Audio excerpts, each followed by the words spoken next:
आज की क्लास में हम लोग देखने वाले हैं अबाउट इक्विलिब्रियम एनालिसिस, जिसमें हम लोग पढ़ेंगे static equilibrium analysis, dynamic equilibrium analysis. These are all parts of Newton's law only, and slowly we shall proceed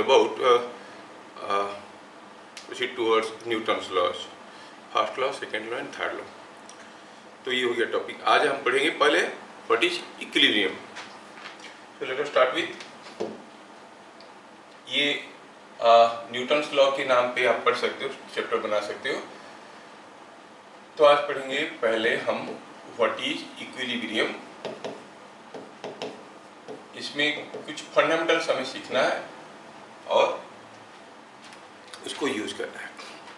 कोई बॉडी इक्विलिब्रियम में है कब कहेंगे, जिसको हम स्टैटिक इक्विलिब्रियम कहते हैं, जब वो बॉडी का एक्सीलरेशन जीरो है. Body said to be in equilibrium if its acceleration is zero.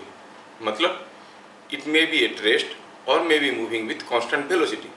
दोनों ही केस में बॉडी को हम स्टैटिक इक्विलिब्रियम में कहेंगे. स्टैटिक वर्ड लगने से कभी कभार लगता है कि body must be at rest. ऐसा नहीं है, एक्सीलरेशन जीरो होना जरूरी है.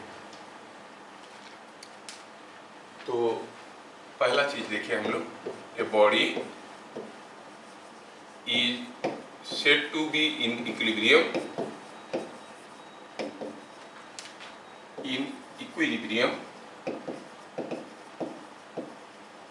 A body is said to be in equilibrium if its acceleration is zero, if it has no acceleration. जब मैं नो एक्सीलरेशन बोलता हूँ तो यहाँ पर दो किस्म की एक्सीलरेशन के बारे में बात हो रहा है. एक हुआ लीनियर एक्सीलरेशन, दूसरा हुआ रोटेशनल एक्सीलरेशन. लीनियर एक्सीलरेशन भी जीरो होना चाहिए, रोटेशनल एक्सीलरेशन भी जीरो होना चाहिए. बट इस चैप्टर में अभी हम लोग पढ़ेंगे ट्रांसलेशनल इक्विलिब्रियम के बारे में, जिसमें लीनियर एक्सीलरेशन जीरो होना चाहिए, रोटेशनल एक्सीलरेशन जीरो होगा. तो उसके लिए कैसे न्यूमेरिकल सॉल्व करेंगे, उसके लिए हम देखेंगे. एक दूसरा चैप्टर आएगा रोटेशनल डायनेमिक्स, वहाँ पर देखेंगे. इनफैक्ट रोटेशनल डायनेमिक्स एक चैप्टर है जिसमें आप शुरू से जितने चीज़ पढ़े होगे सारे को वहाँ पर रिपीट किया जाएगा. अभी हम लोग पढ़े मोशन पढ़े, उसके बाद अभी पढ़ेंगे equilibrium analysis, will see Newton's laws, will see friction, will see work energy power, है ना. और जब रोटेशनल इक्विलिब्रियम पढ़ेंगे, रोटेशनल डायनेमिक्स पढ़ेंगे, उसमें फिर से मोशन के बारे में पढ़ेंगे और उसकी डायनेमिक्स के बारे में पढ़ेंगे. Like Newton's laws for rotational motion, उसके बारे में पढ़ेंगे. कंजर्वेशन ऑफ एंगुलर मोमेंटम के बारे में पढ़ेंगे. अगेन वर्क एनर्जी पावर, सब कुछ वहाँ पे फिर से रिपीट होगा. तो अभी हम लोग फोकस करते हैं ऑन ट्रांसलेशनल इक्विलिब्रियम. है ना, इसे नो एक्सीलरेशन, तो हम कहेंगे कि इसके पास एंगुलर एक्सीलरेशन भी नहीं है कि लीनियर एक्सीलरेशन भी नहीं है. To make it more specific I can say translational equilibrium मतलब नो लीनियर एक्सीलरेशन. तो कब कहेंगे, when the body is either moving with constant velocity और एट रेस्ट. दोनों ही केस में सॉल्व करने का तरीका वही. अच्छा, ये हम लोग देख लिए. Now let us see what are the different types of equilibrium. अगर कोई बॉडी रेस्ट में है तो हम कहेंगे इक्विलिब्रियम में है. लेकिन रेस्ट में होते हुए, इक्विलिब्रियम में होते हुए, depending upon its position and dimension, इसकी इक्विलिब्रियम तीन किस्म की हो सकता है. एक होता है स्टेबल इक्विलिब्रियम, दूसरा अनस्टेबल इक्विलिब्रियम, तीसरा न्यूट्रल इक्विलिब्रियम. समझेंगे, कोई इस चीज़ों के ऊपर बहुत डिटेल्स में नहीं पूछेगा, इसलिए थोड़ा समझ लेते हैं. Types of equilibrium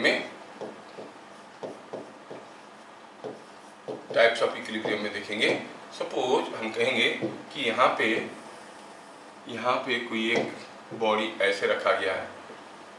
suppose this is a conical frustum kept like this, और सेम बॉडी को कुछ दूसरे तरीके से रखा गया है. Like it is kept like this, ऐसे रखा गया है. ठीक है, इट इज अपसाइड डाउन, ऐसे करके रखा गया है. या फिर that body is spherical body kept like this. ये तीनों केस में अगर इस बॉडी को हम थोड़ा सा एक डिस्प्लेसमेंट देते हैं तो देखते हैं कि क्या हो रहा है। If I give it A small displacement, मैं इसके ऊपर एक छोटा सा डिस्प्लेसमेंट देता हूँ, इसे टेढ़ा करता हूँ और छोड़ देता हूँ, तो क्या होगा, ये गिर जाएगा, है ना। तो हम कहेंगे इसको थोड़ा सा डिस्प्लेसमेंट देके छोड़ने से ये गिर जाता है। तो ये इक्विलिब्रियम में तो है लेकिन अनस्टेबल इक्विलिब्रियम में है। जबकि इसको अगर हम थोड़ा सा टेढ़ा करेंगे, इस बॉडी को अगर थोड़ा सा हम टेढ़ा करते हैं ऐसे और इसको थोड़ा छोड़ देते हैं, फिर से वापस खड़ा हो जाएगा, it again restores its original position. तो इसको हम कहेंगे स्टेबल इक्विलिब्रियम। जबकि इसको अगर थोड़ा सा मैं डिस्प्लेस करता हूं तो ये बॉडी क्या होता है, ना गिर जाता है ना वापस आता है, लेकिन ये थोड़ा सा हटके फिर से इसे खड़ा हो जाता है। ऐसा इक्विलिब्रियम को हम कहते हैं neutral equilibrium. So let us understand, we need not write everything. तो कोई बॉडी को अगर आप थोड़ा सा डिस्प्लेसमेंट देते हैं और छोड़ देते हैं, उसके बाद अगर वो अपना इक्विलिब्रियम पोजीशन को छोड़ के भाग जाता है तो हम उसको कहते हैं अनस्टेबल इक्विलिब्रियम। कोई बॉडी को थोड़ा सा डिस्प्लेसमेंट देते हैं और छोड़ देते हैं, अगर वो वापस अपनी पोजीशन पे वापस खड़ा हो जाता है तो हम कहेंगे ये स्टेबल इक्विलिब्रियम। अगर थोड़ा सा डिस्प्लेसमेंट दिए और छोड़ दिए तो ये neither it falls out of equilibrium nor it restores its original position of equilibrium, then and it acquires a new position of equilibrium just after, then you say it is neutral equilibrium. अभी और एक interesting चीज हमें दिख रहा है कि ये जो बॉडी है इसका सेंटर ऑफ ग्रेविटी और centre of mass is towards the heavier part, जबकि इसका कुछ यहाँ पे है और इसका सेंटर में है क्योंकि स्फेरिकल बॉडी है। जब हम इसको डिस्प्लेस करते हैं आप देखेंगे कि इसमें पोटेंशियल एनर्जी इससे ज़्यादा है, because potential energy is mgh, ये हाइट है h, h is the height of centre of gravity. तो यहाँ पर पोटेंशियल एनर्जी mgh है, यहाँ पर पोटेंशियल एनर्जी ऑब्वियसली इससे कम है। तो हम देख रहे हैं कि स्टेबल इक्विलिब्रियम में पोटेंशियल एनर्जी इज लेस, ठीक है। और ये स्टेबिलिटी कौन ज़्यादा स्टेबल है चेक करने के लिए दो बॉडी का पोटेंशियल, मान लो सिमिलर मास की बॉडी है, अलग अलग पोजीशन में रखे गए हैं, जिसका पोटेंशियल एनर्जी कम होगा वो ज़्यादा स्टेबल है। तो हम कह सकते हैं कि स्टेबल इक्विलिब्रियम में पोटेंशियल एनर्जी इज लेस और स्टेबल इक्विलिब्रियम में potential energy is more. Moreover आप देखोगे जब इसको आप डिस्प्लेस कर रहे हो, जब आप इसको थोड़ा सा डिस्प्लेस करने की कोशिश कर रहे हो, ये पॉइंट जो है वो थोड़ा ऐसे आने की कोशिश कर रहा है। मैं क्या कर रहा हूँ, ये पूरा चीज़ को थोड़ा सा ऐसे डिस्प्लेस करने की कोशिश कर रहा हूँ, तो मैं देख रहा हूँ कि centre of gravity is coming down. जबकि मैं इसको डिस्प्लेस करने की कोशिश कर रहा हूँ तो देख रहा हूँ कि जब मैं इसको ऐसे डिस्प्लेस करने की कोशिश कर रहा हूँ तो देखो ये क्या हो रहा है, ये पॉइंट ऊपर चढ़ेगा, तो आप कहोगे this point is moving up. और इसको डिस्प्लेस करने की कोशिश कर रहा हूँ तो centre of gravity is moving like this. So with small displacement here, with small displacement, ठीक है ना, अनस्टेबल इक्विलिब्रियम में potential energy decreases, potential energy decreases in case of unstable equilibrium. Stable equilibrium में पोटेंशियल एनर्जी इंक्रीजेस, क्योंकि point ऊपर जा रहा है, mgh होता है पोटेंशियल एनर्जी, h बढ़ रहा है, h क्या है mgh के एक्सप्रेशन में, h is the height of centre of gravity. जो पोटेंशियल एनर्जी है mgh, वो h क्या है, height of centre of gravity. क्यों height of centre of gravity पढ़ेंगे हम लोग वर्क एनर्जी पावर चैप्टर, तब हम देखेंगे और समझेंगे इसको। इस केस में potential energy does not change. अगर कोई बॉडी को डिस्प्लेस करने से थोड़ा सा उसका पोटेंशियल एनर्जी डिक्रीज कर रहा है तो हम कहेंगे कि body was in unstable equilibrium. Displace करने से पोटेंशियल एनर्जी बढ़ रहा है तो it is in stable equilibrium. Displace करने से पोटेंशियल एनर्जी में कोई बदलाव नहीं आ रहा है, देखो सेंटर ऑफ ग्रेविटी सीधा ऐसे जा रहा है, पोटेंशियल एनर्जी इज कांस्टेंट, तो उसको हम कहेंगे neutral equilibrium. Hopefully through a small example we can better understand. Suppose I say I take a body like this, suppose a surface is of this shape. अब यहाँ पे कोई अगर body रखा गया है, सोचो ये ऐसा है, तो थोड़ा सा डिस्प्लेस देंगे तो फिसल के भाग जाएगा। यहाँ पर रखें, इसको थोड़ा सा डिस्प्लेस करेंगे तो वापस आ जाएगा। यहाँ पर रखें, थोड़ा सा डिस्प्लेस करेंगे तो जहाँ छोड़ देंगे वहीं रुक जाएगा। Obviously this body refers to, ये कौन सा इक्विलिब्रियम हुआ बोलो, अनस्टेबल इक्विलिब्रियम। और ये कौन सा इक्विलिब्रियम हुआ? ये स्टेबल इक्विलिब्रियम। और ये बॉडी हो गया इन न्यूट्रल इक्विलिब्रियम, क्योंकि इसको डिस्प्लेस करने से नया पोजीशन ऑफ इक्विलिब्रियम लेता है। It is neutral equilibrium. कैसे डिस्प्लेस कर रहे हैं, किस एक्सिस में डिस्प्लेस कर रहे हैं, उसके ऊपर डिपेंड करता है। ठीक है, I can give you one more example. Suppose I say this is case 1. Suppose I say here is a tube like this. Suppose here is a glass tube. ऐसा करके कोई ट्यूब है, और इस ट्यूब में क्या है कि यहाँ पर कोई एक पॉजिटिव चार्ज रखा गया है जो कि प्लस क्यू कूलम का है। यहाँ पर भी कोई एक पॉजिटिव चार्ज रखा गया है जो कि प्लस क्यू कूलम का चार्ज है, और ये दोनों रेस्ट में हैं, ये बैठे हुए हैं, अपनी जगह पे बैठे हुए हैं। They are fixed, they can not move. Suppose this plus q charges are fixed. अभी अगर इसके बीच में मैं कोई एक बॉल रखता हूँ जिसमें कोई चार्ज है क्यू, ये चार्ज पॉजिटिव भी हो सकता है, नेगेटिव हो सकता है। सपोज पहले लेते हैं प्लस क्यू। अगर प्लस क्यू चार्ज लेंगे तो ये प्लस क्यू चार्ज को ये पॉजिटिव चार्ज रिपेल करेगा। चलो हम इसको कहते हैं चार्ज नंबर 1, ये चार्ज नंबर 2। तो चार्ज नंबर 1 के चलते इसके ऊपर एक फोर्स आने लगेगा। कैसा फोर्स आएगा? This will repel, so it will be in this direction. Call this force as F1। Charge number 2 के लिए इसके ऊपर एक फोर्स आएगा जो कि इस डायरेक्शन में आएगा। You call this force as F2।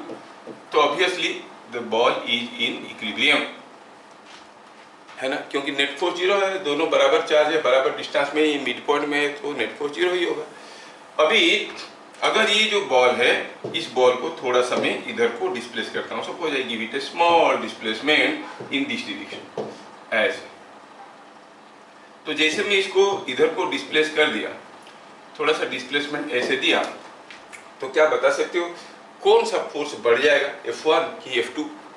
It is coming close towards the second charge, second charge के पास आ रहा है, तो F2 will be increasing. Electrostatics जानते हो आप, Q1 Q2 by R square होता है, the force is proportional to Q1 Q2 by R square. When you are moving it in this direction, इसके चलते जो फोर्स आ रहा था F2 ज्यादा हो जाएगा, F1 कम हो जाएगा, इससे दूर चला गया। By displacing like this, ये चार्ज 1 से दूर जा रहा है, चार्ज 2 के पास आ रहा है, तो चार्ज 2 जोर से धक्का देगा। तो इस नए पोजीशन पे F2 will be more, F1 will be less। तो क्या होगा, ये वापस धकेल के यहाँ पे आ जाएगा। इसका मतलब बीच में जो बॉल है उसको थोड़ा सा डिस्प्लेस करके छोड़ने से ये फिर से अपनी पोजीशन में वापस आ जाता है। ऐसा इक्विलिब्रियम को आप क्या कहोगे, बॉल का कौन सा इक्विलिब्रियम है? स्टेबल है कि अनस्टेबल है? स्टेबल इक्विलिब्रियम है। ये स्टेबल अनस्टेबल इक्विलिब्रियम के ऊपर ढेर सारे वेराइटी के क्वेश्चन आएंगे, not only here, in electrostatics, in magnetostatics, in surface tension, हर एक में आएंगे। तो आपको समझ में आना चाहिए कि थोड़ा सा डिस्प्लेस करने से अगर वो वापस आ जाता है तो स्टेबल इक्विलिब्रियम है। तो आप कहोगे ये हो गया स्टेबल इक्विलिब्रियम। कौन? Plus Q is in stable equilibrium. Suppose I repeat the case but with little change. क्या है, मैं जो बीच में जो चार्ज रखा था वो चार्ज को अब मैं क्या कर रहा हूँ, वो चार्ज को माइनस क्यू बना देता हूँ। Suppose the charge on this ball is minus q. Now check, ये जो चार्ज है, ये पॉजिटिव चार्ज है, ये माइनस क्यू को अट्रैक्ट करेगा। The force of charge 1 will be in somewhat in this direction। मतलब ये जो फोर्स है, ये फोर्स होगा अब F1, ये फोर्स हो जाएगा F1। और ये प्लस क्यू चार्ज ये भी अट्रैक्ट करेगा, सेकेंड चार्ज है, तो इसके लिए जो फोर्स है उसको हम कहेंगे F2। So a positive charge is in stable equilibrium. What happens with the negative charge? Let us think। फिर से ये बीच वाले चार्ज नेगेटिव होने के कारण ये जितने जोर से अट्रैक्ट कर रहा है, ये भी उतनी जोर से अट्रैक्ट कर रहा है, नेट फोर्स 0 है, ये इक्विलिब्रियम में।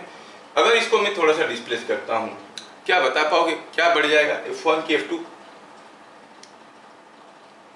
F2 बढ़ जाएगा, तो ये पास आएगा तो F2 बढ़ जाएगा। जैसे F2 बढ़ गया, यहाँ पे छोड़ेंगे तो क्या F2 ज्यादा है तो खींच के इधर ले लेगा, F1 कम हो जाएगा। सो थोड़ा सा डिस्प्लेस करे तो ये भाग जाएगा towards this, it will not come back again. इसका मतलब इसमें, इस केस में आप कहोगे जो आपका माइनस क्यू चार्ज है वो that is in unstable equilibrium. ऐसे करके आपको समझना चाहिए, is in unstable equilibrium.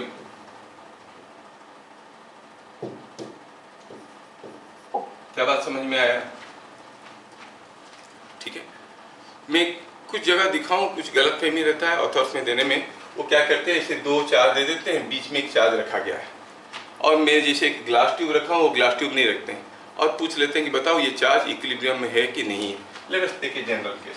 Suppose I say here are two positive charges. Recent past में I don't know who has asked me this question, but I have encountered with a question like this which was creating mere confusion in students' mind. Suppose यहाँ पर कोई एक plus Q coulomb charge है, आप क्या कहोगे, ये कौन सा इक्विलिब्रियम में है? बीच में है प्लस क्यू कूलम चार्ज, ये दोनों चार्ज फिक्स्ड है, these two charges are fixed, they cannot move. आप कहोगे ये कौन सा इक्विलिब्रियम है? पॉजिटिव चार्ज है तो इसको इधर लो, फिर से वापस ढकेल देगा, स्टेबल इक्विलिब्रियम में। इट ऑल डिपेंड्स कि कैसे हम डिस्प्लेस कर रहे हैं। तो सिंपली ऐसे दिया गया है, पूछा गया plus Q is in stable equilibrium और अनस्टेबल इक्विलिब्रियम। ये तो अथर की गलती है कि ढंग से नहीं पूछा है। कौन से डायमेंशन में? एलोंग एक्स एक्सिस और along y axis. Along x axis अगर इसको हम डिस्प्लेस करते हैं, this is in stable equilibrium. अगर एलोंग वाई एक्सिस में हम इसको डिस्प्लेस करने की कोशिश करेंगे तो सोचो तो, एलोंग एक्स एक्सिस में इसको डिस्प्लेस करो, ये स्टेबल इक्विलिब्रियम में। एलोंग वाई एक्सिस थोड़ा सा अगर ऊपर इसको डिस्प्लेस कर दिए, इधर को डिस्प्लेस कर दिए, अब ये रिपेल करेगा, ये भी रिपेल करेगा, एंड बिकॉज ऑफ दैट ये भाग जाएगा। So along y-axis it is in unstable equilibrium। ये चीज हम लोग पढ़ने वाले हैं थोड़ी देर में, जिसको हम कहेंगे पार्शियल इक्विलिब्रियम। एक डायरेक्शन में तो इक्विलिब्रियम है, अपोजिट डायरेक्शन में कोई परपेंडिकुलर डायरेक्शन में इक्विलिब्रियम में नहीं है। इसको डिटेल्स में पढ़ेंगे इन terms of the forces, but आपको समझ में आना चाहिए ये प्लस क्यू कूलम चार्ज को एलोंग एक्स एक्सिस अगर डिस्प्लेस करो तो स्टेबल इक्विलिब्रियम में एग्जिबिट कर रहा है, लेकिन एलोंग वाई एक्सिस अगर ऊपर की तरफ या नीचे की तरफ डिस्प्लेस करेंगे तो ये जो फोर्सेस है इनका रिजल्टेंट इसको भगा के ले जाएगा। So along y-axis it is in unstable equilibrium. Along x-axis it is in stable equilibrium. So simply पूछना कि बॉडी कौन सा इक्विलिब्रियम में है, ये गलत हो जाता है। आपको बताना पड़ेगा for displacement along which axis और along which axis the stability is to be considered. सोचो प्लस क्यू कूलम चार्ज को ऊपर लिए तो क्या हो गया, भाग जाता है छोड़ देने से। अगर ये प्लस क्यू नहीं होता, कोई माइनस क्यू कूलम चार्ज होता तो थोड़ा सा ऊपर ले लो, थोड़ा सा ऊपर लोगे तो ये भी खींचेगा, ये भी खींचेगा, and it will come back. So minus Q charge will be in stable equilibrium. अगर प्लस क्यू की जगह माइनस क्यू होता तो ये स्टेबल इक्विलिब्रियम होता। समझ में आ रहा है? तो आपको ध्यान से देखना है कि क्या दिया है। खाली बीच में प्लस क्यू रख दिया है तो पूछेगा स्टेबल है कि अनस्टेबल है, तो हम नहीं बता सकते। The same charge along x axis is in stable equilibrium और along y axis it is in unstable equilibrium, but a minus q coulomb charge along x axis is in unstable equilibrium, along y axis it is in stable equilibrium. So these are all confusions created in different questions. While explaining a question, the author sometimes do not write the things correctly. You must not be in the misconception. तो हम type of equilibrium देख लिए, आगे बढ़ते हैं। कोई body अगर equilibrium में है तो उसके ऊपर कुछ फोर्सेस आ रहे हैं। कोई फोर्स का किसी बॉडी के ऊपर पूरा इफेक्ट क्या है जानने के लिए फोर्स के बारे में तीन चीज जानना जरूरी है। एक तो हुआ उसका मैग्नीट्यूड क्या है, दूसरा हुआ उसका डायरेक्शन क्या है, तीसरा हुआ उसका पॉइंट ऑफ एप्लीकेशन क्या है। जैसे अगर हम कहेंगे कि यहाँ पर कोई एक डंडा रखा हुआ है, suppose it is lying on A floor, मैं इसके ऊपर एक फोर्स लगाऊंगा, how will be the motion of this. वो डिपेंड करता है कि ज़्यादा फोर्स लगाएंगे तो जल्दी जल्दी मूव करेगा, कम फोर्स लगाएंगे तो धीरे धीरे मूव करेगा। मतलब इसका मोशन और the effect of force depends upon the magnitude of force. Not only that, इधर को पुश करेंगे तो इधर जाएगा, इधर को पुश करेंगे तो इधर को जाएगा, ऐसे पुश करेंगे तो ऊपर को जाएगा। So it also depends upon the direction of the force. And third, the most important which is sometimes ignored while discussing, which is very important, हम लोग पढ़ने वाले हैं आगे, that is point of application. अगर मैं सेम फोर्स लगाता हूँ इसके ऊपर, सपोज मैं सेम फोर्स लगाता हूँ, मिड पॉइंट में लगाऊंगा तो this body will go like this, but suppose mid point में लगाने की बजाय अगर मैं कुछ यहाँ पे लगा दिया तो हो सकता है कि this body will move something like this, है कि नहीं। कहने का मतलब ये है कि the effect of a force on a body can be realised if we know the magnitude of force, direction of force and point of application of force. Entire mechanics में, हाइड्रोलिक्स में, सरफेस टेंशन चैप्टर में हम लोग ढेर सारे forces के बारे में पढ़ेंगे। जब भी कोई नया फोर्स हम इनकाउंटर करेंगे तुरंत हमें समझ में आना चाहिए कि दैट फोर्स का मैग्नीट्यूड क्या है, डायरेक्शन क्या है, पॉइंट ऑफ एप्लीकेशन क्या है। Weight of a body, where it acts, it acts at the centre of gravity. किस डायरेक्शन में? डाउनवर्ड। मैग्नीट्यूड क्या है? mg, है ना। Buoyant force on a body. Suppose हम कहेंगे कोई एक लिक्विड कंटेनर है और इसमें कुछ लिक्विड रखा हुआ है, आपने कोई डंडे को इसके अंदर डुबाया, तो डंडे के ऊपर because it displaces some amount of liquid, some force आएगा, ऑफ थ्रस्ट आएगा। किस डायरेक्शन में आएगा? ऊपर की तरफ आएगा। कितना आएगा? उसका वैल्यू है रो एल वी जी करके पढ़ेंगे हम लोग। Density of liquid into volume of the solid inside the liquid and into g. कहाँ पे आएगा? It will act at the centre of volume. कहने का मतलब है whenever we come across a force we must know the magnitude, direction and point of application of force।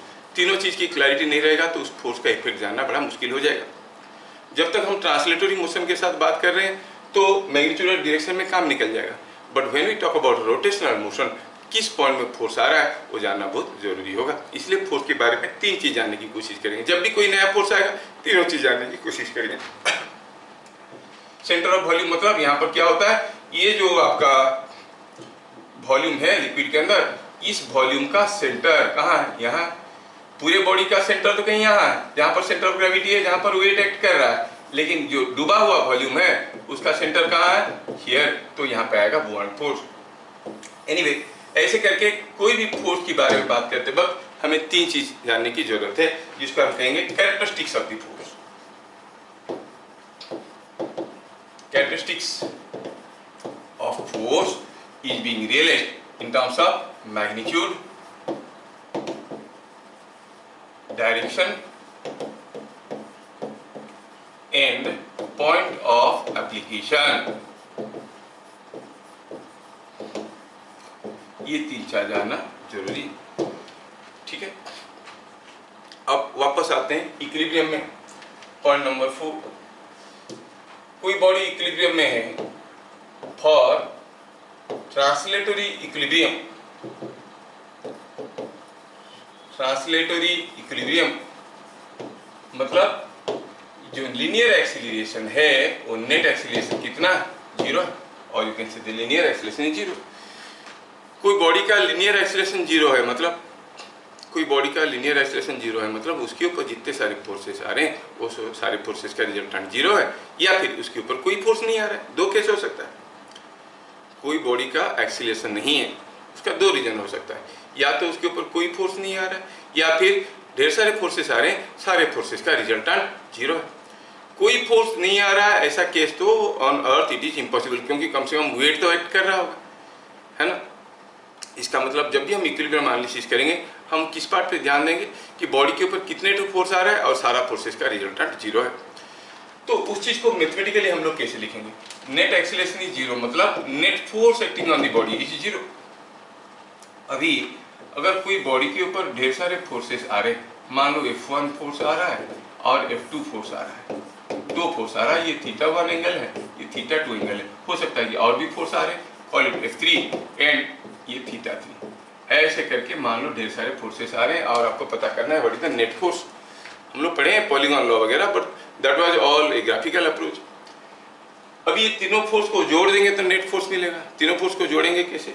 If I can write F1 as something I cap something J cap, F2 as something I cap something J cap, F3 as something I cap something J cap. अब जोड़ेंगे तो सबका I component जो add हो जाएगा और J component भी add हो जाएगा।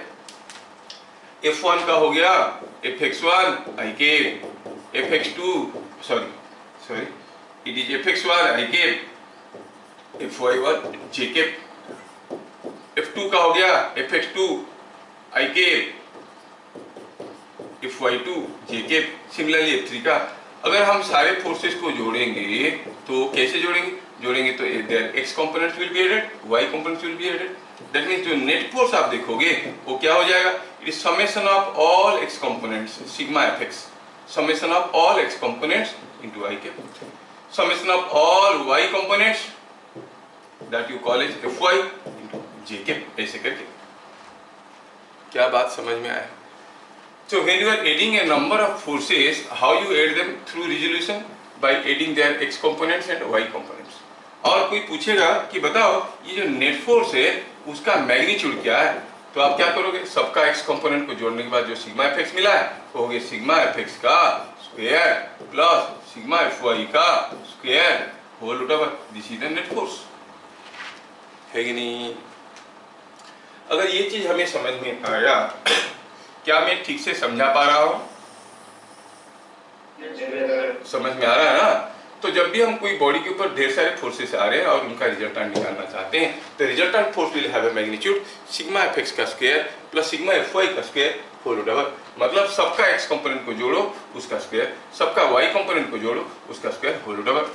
नेट फोर्स जीरो है का मतलब हुआ सिग्मा एफ एक्स का square plus sigma F y का square, that whole thing is equal to zero. अब इसको थोड़ा सा फर्दर सिंप्लीफाई करें तो रूट ओवर उठा दें तो मिलेगा सिग्मा एफ एक्स का square plus sigma F y का square whole thing equal to zero, है कि नहीं?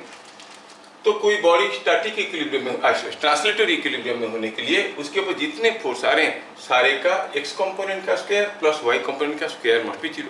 But you know square of A quantity is always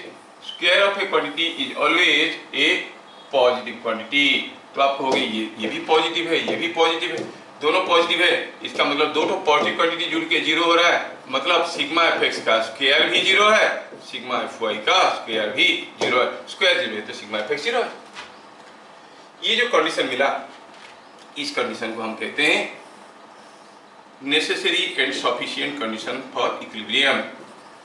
necessary and sufficient condition, necessary and sufficient condition for equilibrium क्या है कि body के ऊपर जितने फोर्सेस आए सारे फोर्सेस का एक्स कंपोनेंट का सम जीरो है, वाई कंपोनेंट का भी सम जीरो है। Is it understood? अच्छा, तो कोई बॉडी अगर इक्विलिब्रियम में है और इसके ऊपर ढेर सारे फोर्सेस आ रहे हैं, तो ये हो गया एक फोर्स, ये हो गया दूसरा फोर्स, ये हो गया तीसरा फोर्स, ये हो गया चौथा फोर्स, है ना? आप मान लो कि ढेर सारे फोर्सेस इसके ऊपर आ रहे हैं, ये सारे फोर्सेस का एक कंपोनेंट का सम जीरो होना चाहिए, वाई कंपोनेंट का सम जीरो होना चाहिए। एक्स कंपोनेंट मतलब सबका एक्स कंपोनेंट निकालो और जोड़ो, समेशन ऑफ एक्स कंपोनेंट। अब एक्स एक्सिस क्या है? एक्स एक्सिस का मतलब नहीं है कि you take an axis like this and an axis like this. Any two mutually perpendicular axis can be treated as x axis and y axis। आपको ये बॉडी अगर इक्विलिब्रियम में है तो ये सारा फोर्सेस का इस डायरेक्शन में कंपोनेंट निकाल के जोड़ेंगे तो जीरो होगा, ये सारा फोर्सेस का इस डायरेक्शन में कंपोनेंट निकाल के जोड़ेंगे तो जीरो होगा। बट सपोज आप कहोगे कि नहीं मैं कुछ एक्स एक्सिस ऐसे लेना चाहता हूँ, कैसे? Suppose I take x axis like this, no problem, and corresponding y axis like this.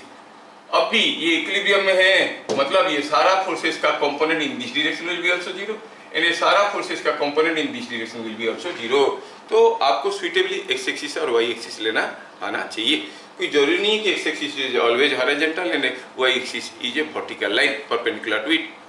You can take any two mutually perpendicular axis as x axis and Y axis. और for absolute equilibrium summation of x component of all forces must be zero, summation of y component of all forces must be zero। तो अभी हम लोग देखें कि कोई body का forces का सारा कंपोनेंट किसी भी पर्टिकुलर डायरेक्शन में जीरो होना चाहिए।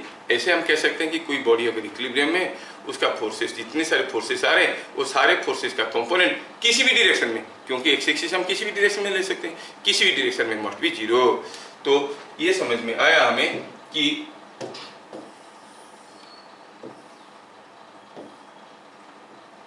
इसको हम लिख सकते हैं पॉइंट नंबर 4 में, when a body is in equilibrium, the summation of sum of components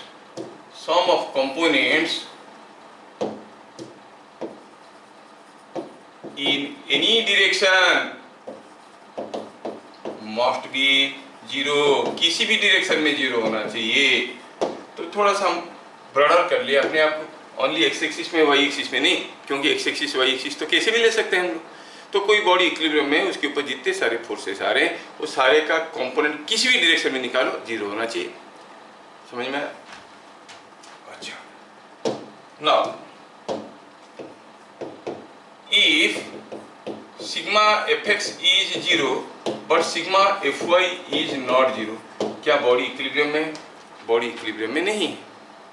इसका मतलब हुआ बॉडी के ऊपर जितने सारे फोर्सेस आ रहे हैं सबका कंपोनेंट को ऐड करते हैं, एक्स डायरेक्शन में तो जीरो होता है, वाई डायरेक्शन में जीरो नहीं होता है। ऐसा केस में क्या होगा? The body will not move along x axis but moves along y axis, क्योंकि सिग्मा एफ वाई जीरो नहीं है। It will have some acceleration along y axis, इसको कहते हैं partial equilibrium. Then acceleration of body along x axis is 0 but along y axis is not 0। ये हमें समझ में आया। ऐसा केसेस को क्या कहते हैं? Partial equilibrium. Body partial equilibrium में बहुत इंपॉर्टेंट है, इसके रिलेटेड क्वेश्चंस बड़े कंफ्यूजन क्रिएट करते हैं। चलिए थोड़ा समझते हैं।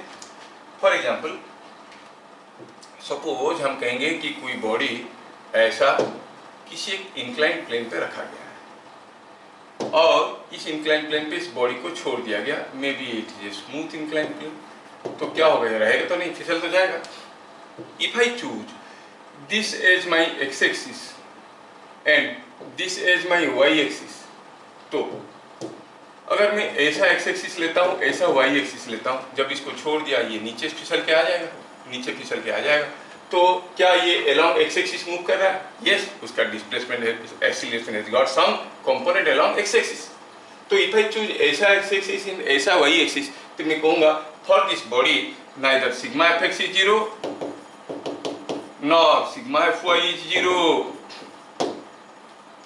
इसके लिए अगर ऐसा एक्स एक्सिस लूंगा, ऐसे वाई एक्सिस लूंगा, क्योंकि बॉडी का मूवमेंट क्या हो रहा है? ये इधर भी आ रहा है और इधर आते आते अलोंग एक्स एक्सिस भी मूव कर रहा है और डाउन भी मूव कर रहा है, मतलब सिग्मा एफ वाई भी जीरो नहीं है कि सिग्मा एफ एक्स भी जीरो नहीं है। But intelligently if you choose your axis like this, suppose I choose my axis x axis like this and you y axis like this, suppose ऐसा मैं choose करता हूँ अपना x axis and Y axis. In this case, you will see the body is moving in this direction, मतलब इस direction में net force zero नहीं है।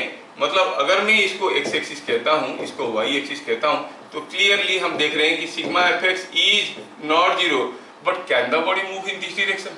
It can not move. तो आप कहोगे sigma F Y is equal to zero, मतलब इस डायरेक्शन में सारे फोर्सेस का कंपोनेंट निकाल के जोड़ देंगे तो जीरो होगा, लेकिन इस डायरेक्शन में जीरो नहीं होगा।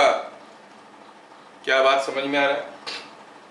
It lies on the intelligence कि how you are choosing the x axis and y axis, ठीक है? Depending upon the x axis and y axis chosen, you have to see the equilibrium.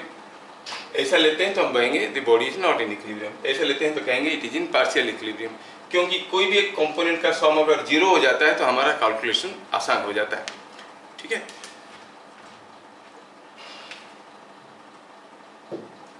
Now we'll see point number 4. Point number 4 में हम लोग देखने वाले हैं about ये कौन सा था? Point number 4 था, point number 6 था, right? मेरा मैथमेटिक्स थोड़ा वीक है, तुम लोग मदद करना मेरा। Point number 6 properties of equilibrium। बहुत ज़्यादा नहीं लिखेंगे। देख रहे हैं कि कोई बॉडी इक्विलिब्रियम में है तो उसके ऊपर जो फोर्सेस आ रहे हैं उनके बीच में कुछ कंडीशंस, कुछ प्रॉपर्टी वो एग्जिबिट करते हैं, तो उसको देख के भी हम पता कर सकते हैं कि बॉडी इक्विलिब्रियम में है कि नहीं। पहला है कि अगर किसी बॉडी के ऊपर सिर्फ एक ही फोर्स आ रहा है, क्या वो बॉडी इक्विलिब्रियम में रह सकता है? नहीं रह सकता। If a single force is acting on a body, the body can not be in equilibrium, that is understood, क्योंकि नेट फोर्स कैसे जीरो होगा? एक ही फोर्स तो आ रहा है। अच्छा, अगर कोई बॉडी के ऊपर दो फोर्स आ रहे, वो बॉडी इक्विलिब्रियम में रहेगा, उसका कंडीशंस क्या होना चाहिए? बोलो। Two forces are acting on the body and the body is in equilibrium, what should be the condition? दोनों फोर्स के बीच they must be equal and opposite, they must be equal and opposite. But do you think that is enough. Let us think, suppose हम कहेंगे कि यहाँ पर कोई body है, इसके ऊपर दो इक्वल एंड अपोजिट फोर्स दे दिए, क्या ये इक्विलिब्रियम में रहेगा? ये 10 न्यूटन का है, ये भी 10 न्यूटन का है, the body can not be in equilibrium, this will rotate, है ना? तो हम कहेंगे कि इक्विलिब्रियम में रहने के लिए क्या चाहिए? जो दूसरा फोर्स था इसको भी कुछ यहाँ पर आना जरूरी था, ऐसा केस में ये इक्विलिब्रियम में रहेगा, मतलब both the forces will be along same line, तभी हम कहेंगे ये बॉडी इक्विलिब्रियम में रहेगा। सो दो फोर्स किसी बॉडी को इक्विलिब्रियम में रखने का कंडीशन क्या है?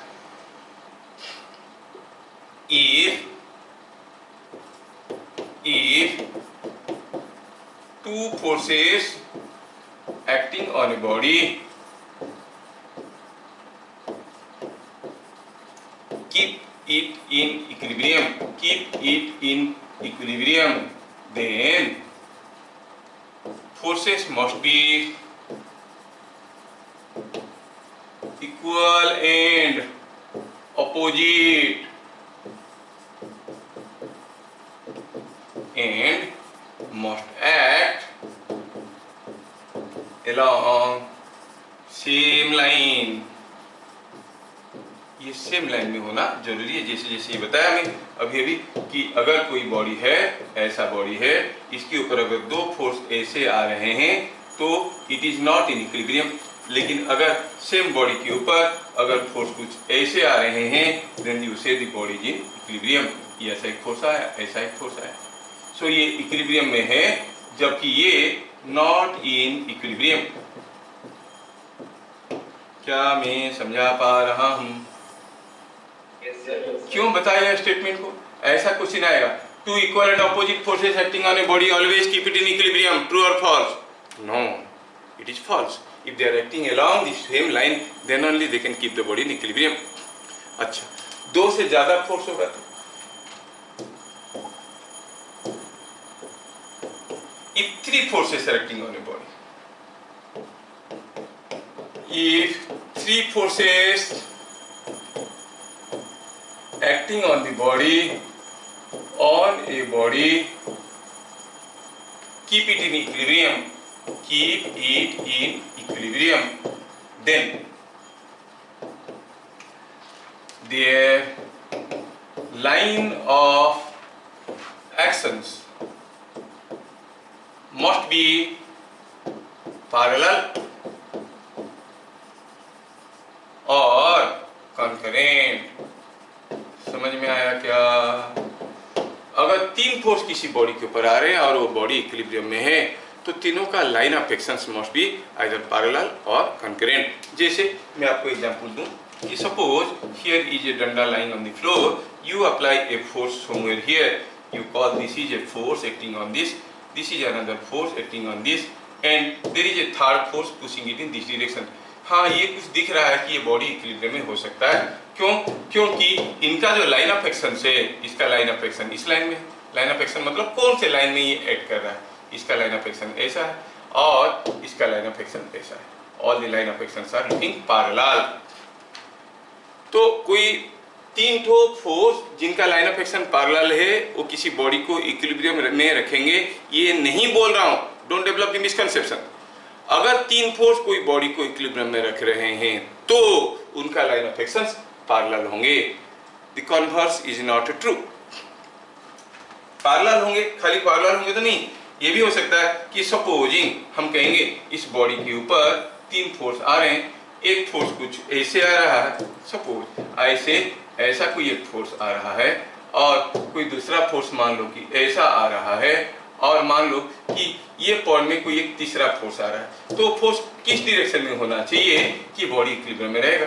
ये फोर्स इसका लाइन ऑफ एक्शन ऐसा है और थोड़ा सा इसको पास में ले आता हूँ, ये फोर्स का लाइन ऑफ एक्शन कुछ ऐसा है, ठीक है। और अगर मैं यहाँ पे कोई एक फोर्स देना चाहता हूँ, किस डायरेक्शन में दूंगा? अगर इक्विलिब्रियम में रहेगा, मेरा फोर्स देने के बाद अगर ये इक्विलिब्रियम में रहेगा तो यहाँ वाला फोर्स कैसे होगा? ऑब्वियसली कि यहाँ वाला फोर्स कुछ ऐसे होगा, दैट मस्ट बी कंकरेंट। इस पॉइंट से पास करना जरूरी है। ऐसा अगर तीन फोर्स दिखाया गया है तो हम कहेंगे हाँ the body is in equilibrium, मतलब इक्विलिब्रियम में है तो तीनों फोर्स का लाइन ऑफ एक्शन या तो पैरेलल होंगे या फिर कंकरेंट होंगे। Again I repeat, the converse is not true. any three concurrent forces will not keep the body in equilibrium. If three forces keep the body in equilibrium, then their line of actions must be either parallel or concurrent. बड़े खतरनाक questions इसके ऊपर बनते हैं और जो चुटकी में सॉल्व हो जाता है if you have this concept, otherwise ये बहुत लंबा समय लेता है। जैसे मैं फॉर एग्जांपल आपको और बेहतर बताता हूँ, इसमें मैं कहूँ कि यहाँ पर कोई एक वॉल है और suppose let me draw proper wall, ये एक वॉल है और इस वॉल से क्या हुआ है, एक स्पीयर को झुलाया गया है। ये कोई एक स्पीयर है, ये यहाँ से ऐसे झूल रहा है। I am giving you two figures. पहला केस में आप कहोगे कि suppose here the thread is connected to the sphere and to the wall like this, ऐसा लगा है। दूसरे केस में ऐसे लगा है। आपको क्या लग रहा है इनमें से कौन से केस में तो बॉडी है वो इक्विलिब्रियम में रह सकता है, ये बॉल इक्विलिब्रियम में रह सकता है? क्या ऐसे रहेगा? ये नहीं रहेगा, ये तो फिसल जाएगा। ये इक्विलिब्रियम में रह सकता है। आप कहोगे नॉट इन इक्विलिब्रियम, देख के ही पता चल जाएगा कि it is not in equilibrium, ये इन इक्विलिब्रियम। क्यों? आपको तो मालूम नहीं है नेट फोर्स जीरो की हुआ कि नहीं हुआ, प्रॉपर्टी से आप जान लिए। क्योंकि यहाँ पर इस बॉडी के ऊपर जो फोर्सेस आ रहे हैं, ये जो बॉडी है इसके ऊपर जो फोर्सेस आ रहे हैं, वॉल एक फोर्स दे रहा होगा और इसका एक टेंशन है और एक वेट है जो कि नीचे की तरफ आ रहा होगा, और क्या है उसके ऊपर एक टेंशन है। You clearly see this tension in the thread and this reaction of the wall and the weight are the three forces acting on the body. The body cannot be in equilibrium, but because they are not looking to be concurrent. ये दो force तो इस point से जा रहे हैं लेकिन तीसरा फोर्स इस पॉइंट से जा नहीं रहा है। Whereas in this case एक फोर्स है, ये दूसरा है टेंशन और तीसरा है wait. You clearly see all these three forces are acting along the same line. ये तीनों फोर्स सेम लाइन में एक्ट कर रहे हैं। I mean they are concurrent, मतलब तीनों फोर्स का line of action is passing through a common point. So this can be A case of equilibrium. क्या बात समझ में आया? Yes, sir. Yes. Suppose I make a little change in the case. Suppose हम कहेंगे कि यहाँ पर कोई एक स्केल है, कोई एक मीटर स्केल है, 1 मीटर लंबा स्केल है, this is 1 metre long scale, और ये स्केल को ऐसा कुछ झुला दिया गया है। Now the scale is suspended something like this, किसी एक पॉइंट से यहाँ से ऐसे झुला दिया गया है। अगर दोनों तरफ का थ्रेड बराबर लेंथ के लेते तो शायद ये हॉरिजॉन्टल रहता, लेकिन हम अलग अलग लेंथ की थ्रेड यूज कर रहे हैं। तो एक 0 सेंटीमीटर मार्क पे लगा है और एक 100 सेंटीमीटर मार्क पे लगा है, और आप देख रहे हो कि ये वाला थ्रेड का length L1 is more, L2 is less, तो स्केल टेढ़ा रह जाएगा। It can not be horizontal. समझ में आया? This scale will remain in this position. अब अगर मैं यहां से एक वर्टिकल लाइन ड्रॉ करता हूं तो क्या कहोगे? If I draw a vertical line from the point of suspension, तो आप कहोगे कि ये वर्टिकल लाइन कितना सेंटीमीटर मार्क से पास करेगा?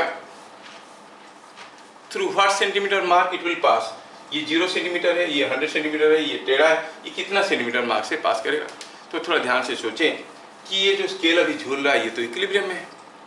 इक्विलिब्रियम में क्यों? क्योंकि उसके ऊपर जितने सारे फोर्सेस आ रहे हैं सारे का रिजल्टेंट 0 है। कितने सारे फोर्स आ रहे हैं? 3 फोर्स आ रहे हैं। एक तो हुआ ये स्केल को ये थ्रेड खींच रहा है, कॉल इट T1, ये थ्रेड भी खींच रहा होगा, कॉल इट T2, तीसरा is the weight. And these 3 forces at equilibrium must be concurrent, parallel तो दिख नहीं रहे, मतलब the weight must be acting somewhere here, तभी जाके ये तीनों concurrent बनेंगे, तीनों फोर्स। इसका मतलब हुआ अगर वेट यहाँ पे एक्ट कर रहा है तो it must be the centre of gravity and it should be the 50 centimetre mark. क्या बात समझ में आ रहा है? तो अगर हम कहेंगे कि यहाँ से एक प्लम लाइन ड्रॉ कर देते हैं, वर्टिकल लाइन ड्रॉ कर देते हैं, that vertical line will cut the 50 centimetre mark. 3 forces, if they keep a body in equilibrium, the forces must be either parallel or concurrent. ये कंसेप्ट काफ़ी जगह numerical solve करने में मदद कर लेगा, क्योंकि हमारा सोल ऑब्जेक्टिव रहता है कि क्वेश्चन को 1 मिनट में करना, नहीं तो अदरवाइज आपको निकालने में काफ़ी दिक्कत हो जाएंगे। Okay, we have seen properties of equilibrium. Now let us see free body diagram. Point number 7 में देखेंगे free body diagram. But before that we see जो फोर्सेस की हम बात कर रहे हैं वो फोर्सेस को बेसिकली हम अपनी इस चैप्टर के हिसाब से दो कैटेगरी में डिवाइड कर सकते हैं। एक हुआ कॉन्टैक्ट फोर्स, दूसरा हुआ नॉन कॉन्टैक्ट और फील्ड फोर्स। कोई टच करके कोई फोर्स दे रहा है तो कॉन्टैक्ट फोर्स कहेंगे, बिना टच किए कोई फोर्स दे रहा है तो इसको नॉन कॉन्टैक्ट फोर्स कहेंगे। ठीक है, जैसे वेट अर्थ कोई बॉडी को बिना टच किए खींच रहा है अपनी तरफ तो that is a non contact force. और फील्ड फोर्स कोई टच करके पुश या पुल कर रहा है तो वो contact force. Electrostatic force is a non contact force, magnetic force is a non contact force. हमारे इस चैप्टर में सिर्फ ग्रेविटेशनल फोर्स आएगा and that too weight only. तो याद रहे कि weight is a non contact force. All other forces which are in contact where the agent is touching the object is called a contact force। कोई भी force को manifestation में आने के लिए, एक्शन में आने के लिए दो चीजों की जरूरत होता है। There must be one agent, there must be an object. Agent applies a force on the object. इनमें से कोई एक गायब रहेगा तो फोर्स नहीं बनेगा। एजेंट ऑब्जेक्ट के ऊपर फोर्स दे रहा है, अगर वो एजेंट ऑब्जेक्ट से बाहर है तो हम कहेंगे ये एक्सटर्नल फोर्स दे रहा है, अंदर है इंटरनल फोर्स दे रहा है। ये सब चीज़ों के बारे में हम डिटेल्स में देखेंगे। फोर्स बहुत किस्म के होते हैं। एक तो work categorisation, contact force, non contact force, external force, internal force, balance force, unbalance force, gravitational force, electromagnetic force, ऐसे करके बहुत सारे किस्म की कैटेगराइजेशन होते हैं डिपेंडिंग अपॉन द यूज। तो हम बात कर रहे थे कि कोई बॉडी के ऊपर जो कॉन्टैक्ट फोर्सेस होते हैं वो दो किस्म के हो सकते हैं। इस चैप्टर में मोस्टली हम लोग डील करने वाले हैं जब दो बॉडी आपस में कांटेक्ट करते हैं जो फोर्स देते हैं वो फोर्स के बारे में, और एक तो टेंशन इन ए थ्रेड, क्योंकि थ्रेड लगा के, रस्सी लगा के भी तो किसको खींच सकते हैं। तो कांटेक्ट फोर्स के बारे में बात करेंगे तो उसमें पहला चीज आता है नॉर्मल रिएक्शन। नॉर्मल रिएक्शन ये ध्यान से देख लेना, जिसको हम आर से लिखेंगे। नॉर्मल रिएक्शन क्या है? जब भी दो बॉडी आपस में कांटेक्ट में है they will exert equal and opposite forces onto each other at the point of contact। किस डायरेक्शन में? in the direction perpendicular to the surfaces of contact provided the surfaces are smooth। let me write it क्योंकि आप लोग बाद में भी पढ़ोगे तो समझ में आएगा। whenever two bodies are in contact they exert equal and opposite forces on each other at point of contact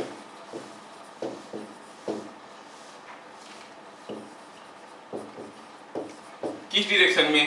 in a direction perpendicular to their smooth surfaces of contact।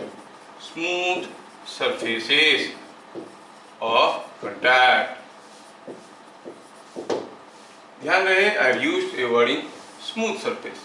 अगर सरफेस स्मूथ नहीं होगा तो क्या होगा हम इसको friction chapter में देखेंगे। क्या बोल रहा है? दो बॉडी अगर आपस में है, कांटेक्ट में है तो at the point of contact they will exert forces onto each other. एक दूसरे के ऊपर फोर्स लगाएंगे। जैसे हम कहेंगे कि यहाँ पर कोई एक, मान लो कि जैसे अभी थोड़ी देर पहले हम कर रहे थे, suppose here is a wall, here is a wall and A sphere is suspended from the wall. ऐसा करके कोई स्फीयर इसमें से झूल रहा है। अब ये स्फीयर के ऊपर at this point of contact wall इसके ऊपर एक फोर्स देगा ऐसे, स्फीयर वॉल के ऊपर एक फोर्स देगा ऐसे। तो forces will be equal and opposite. ये दिया 10 न्यूटन तो ये भी देगा 10 न्यूटन।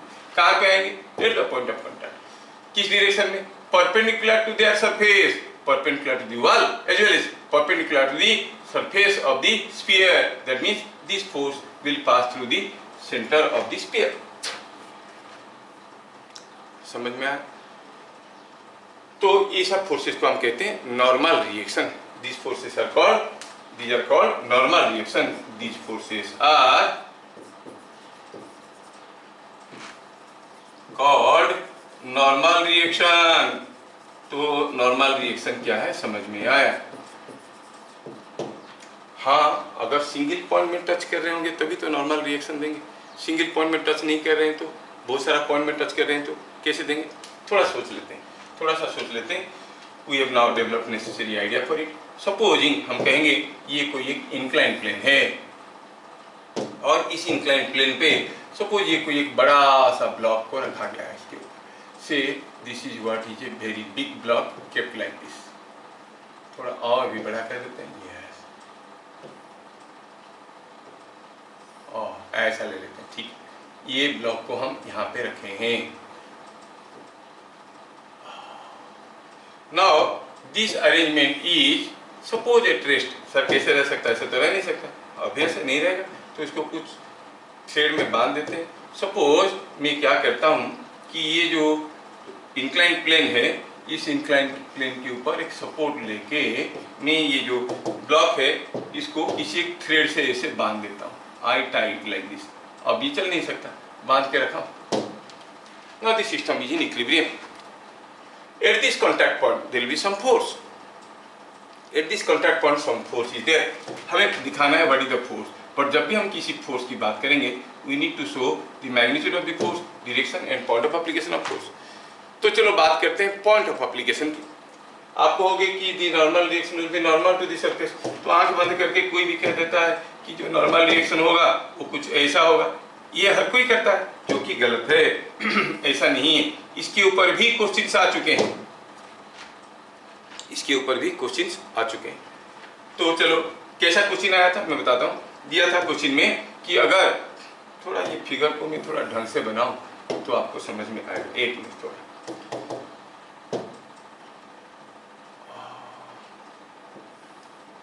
ये चलो मानते हैं ये है वो बॉडी, इसको यहाँ पर ऐसे रखा गया है, ऐसे रखा गया है। Yes yes.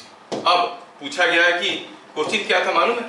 क्वेश्चन ये था कि ये जो नॉर्मल रिएक्शन है जो यहाँ पे इस सरफेस पे आ रहा है वो उस बॉडी के ऊपर about the centre clockwise movement बना रहा है कि एंटी क्लॉकवाइज मूवमेंट बना रहा है। मतलब बॉडी को क्लॉकवाइज घुमाने की कोशिश कर रहा है कि anti clockwise.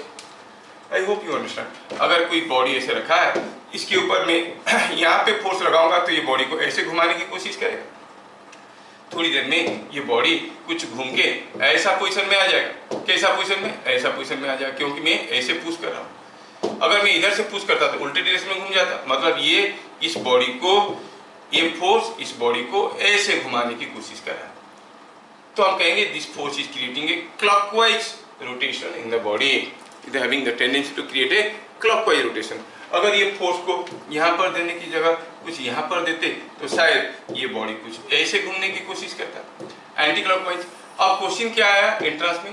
The normal reaction of the surface is creating a clockwise rotation about O और anti clockwise rotation about O. और ज्यादातर केस में हम लोग क्या करते हैं कि सीधा ऐसे दिखा देते हैं ना, मतलब normal reaction is passing through the centre so it will not create any torque. No, it is not so. We have to look at our idea. क्या क्या फोर्सेस इसके ऊपर आ रहे हैं? एक तो हुआ उसका वेट, दूसरा हुआ ये थ्रेड खींच के रखा है, तीसरा हुआ नॉर्मल रिएक्शन। तीन फोर्सेस के चलते ये इक्विलिब्रियम है।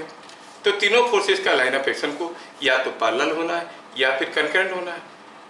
पैरेलल तो हो नहीं सकते क्योंकि थ्रेड का टेंशन ऐसा है, वेट नीचे की तरफ है, फिर line of action are not parallel. That means तीनों फोर्सेस को कंकरेंट होना जरूरी है। How is the third second force? Let me draw the second force. The second force is weight acting like this, and you clearly see that the line of action of weight and the tension in the thread are meeting somewhere here। ये point में मिल रहे हैं। This is the tension. और अगर ये body equilibrium में है तो आपका जो नॉर्मल रिएक्शन है that should pass through this point. Normal reaction surface को नॉर्मल होगा, हमें समझ में आ गया, लेकिन साथ साथ it has to pass through this point. ये पॉइंट में पास करना जरूरी है। इसका मतलब normal reaction is acting to left of point O. मतलब नॉर्मल रिएक्शन इस बॉडी को ऐसे घुमाने की कोशिश करेगा। कैसे घुमाने की कोशिश करेगा? ऐसे घुमाने की कोशिश करेगा। The torque produced by normal reaction about O, the moment produced by normal reaction about O is clockwise। समझ में आया क्या? So the concept behind was if three forces are keeping the body in equilibrium, then their line of actions must be concurrent or parallel। तो हम क्या कहेंगे यहाँ पर? यहाँ पर R creates a clockwise movement about O। क्या मैं समझा पा रहा हूं? आ चुका है, ये क्वेश्चन आ चुका है, समझ में आया? क्यों नॉर्मलाइजेशन यहाँ पर हुआ, समझ में आया? क्योंकि तीनों फोर्स अगर इक्विलिब्रियम में है तो उनका लाइन ऑफ एक्शन को या तो पैरेलल होना या फिर कंकरेंट होना। Is that understood? Yes sir. This is what is about normal reaction. हम लोग देखे अभी पहला कॉन्टैक्ट फोर्स नॉर्मल रिएक्शन, दूसरा कॉन्टैक्ट फोर्स है tension in A thread. Tension in A massless thread।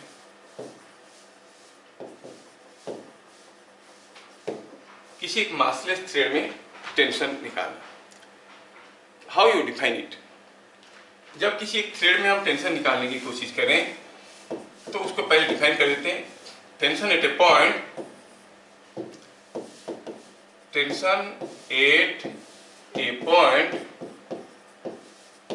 is the force with which one section pulls other section।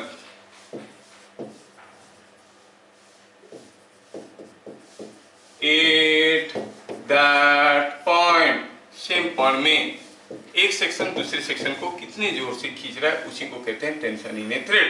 For example, suppose I से here is a thread and this is being pulled in this direction by a force of 10 Newton। आपको पूछा गया बताओ thread में tension कितना है? That everyone knows it is 10 Newton। That 10 Newton is a force, force is a vector, vector is a direction। तो आप कहोगे ये पॉइंट में जो टेंशन है उसका कौन सा डायरेक्शन में है, टुवर्ड्स राइट और towards left? No, it is not defined. Tension is defined in terms of the force with which one section is pulling the other section. मतलब अगर मुझे ये थ्रेड में ये पॉइंट में टेंशन पता करना है तो पहले मुझे क्या करना पड़ेगा कि थ्रेड को यहाँ से कट करना पड़ेगा। देखना पड़ेगा कि ये वाला सेक्शन को दूसरा वाला सेक्शन कितनी जोर से खींच रहा है। जितनी भी जोर से खींच रहा है उसी को कहेंगे टेंशन। जब ये वाला सेक्शन इसको खींच रहा था तो ये भी इसको खींच रहा होगा, इसका मतलब इसके ऊपर टेंशन कुछ ऐसे होगा। और हम देख रहे हैं कि ये थ्रेड तो मूव नहीं कर रहा है, क्यों? क्योंकि बंधा हुआ है। लेकिन थोड़ा टेक्निकली सोचो तो थ्रेड मूव नहीं कर रहा तो ये पार्ट भी तो मूव नहीं कर रहा है। ये क्यों नहीं मूव कर रहा है? मैं 10 न्यूटन में खींच रहा हूँ, उसको मूव करना चाहिए। When it will not move? When T is equal to 10। इसका मतलब टेंशन हो गया 10 newton. But suppose I change the case, I say here is a force of 10 Newton pulling and here is another force of 10 Newton। In this case, what is the tension here at the midpoint? हाँ, जोर से बोलो जो भी कुछ बोल रहा है। 10 न्यूटन। 10 न्यूटन। बाकी लोग नहीं बोल रहे हैं क्योंकि वो समझने की कोशिश कर रहे हैं। नॉट इजी टू डाइजेस्ट, है ना? क्योंकि मिसकंसेप्शन इसमें बहुत ज्यादा है ना। मैं देखा हूँ कि काफी जगह पे केस में बच्चे क्या बोल देते हैं, द फोर्स इज 20 न्यूटन या फिर 0, क्योंकि दो इक्वल अपोजिट फोर्स आ रहा है। लेकिन सोचो तरीके से, अगर मुझे इसकी किसी एक पॉइंट में टेंशन की जरूरत है तो पहले मैं क्या करूंगा? पहले मैं इसको कट करूंगा और देखूंगा कि ये वाला सेक्शन कितने जोर से खींच रहा है। जितने भी जोर से खींच रहा है वही है टेंशन। अब ये अगर इसको खींच रहा है तो इसको भी ये खींच रहा है, तो there must be some tension this side also। tension is not defined at a point, it is defined on a section। अब दोनों तरफ 10 न्यूटन है तो ये मूव नहीं कर रहा है, ये पूरा थ्रेड मूव नहीं कर रहा है, तो ये छोटा सा थ्रेड भी मूव नहीं कर रहा है, तो ये 10 न्यूटन हुआ तो T कितना हुआ? Same 10 Newton. समझ में आया? ऐसा क्वेश्चन आएंगे, एक स्प्रिंग को एक तरफ से खींचेंगे, एक स्प्रिंग को दोनों तरफ से खींचेंगे और पूछेंगे बताओ कौन सा केस में एलोंगेशन ज्यादा है। If same force is acting in इधर केस, तो आप कहोगे दोनों केस में बराबर होगा, क्योंकि यहाँ पर टेंशन वो ये सेम है। और अगर थोड़ा सा अगर डिटेल में देखें तो ये वाला केस और ये वाला केस में कोई अंतर नहीं है। हम इसको 10 न्यूटन में खींचने के बावजूद ये आगे नहीं जा रहा है क्योंकि ये बंधा हुआ है। मतलब ये जो वाल है, दिस वाल must be pulling it in this direction, इसलिए तो नहीं जा रहा है। मतलब ये 10 न्यूटन में पुल करके रखा है वाल, इसलिए तो नहीं जा रहा है। मतलब ये केस में कोई अंतर है ही नहीं। क्या बात समझ में आया? अब दूसरा चीज है टेंशन के बारे में याद रखने के लायक है, वो ये है कि for a continuous thread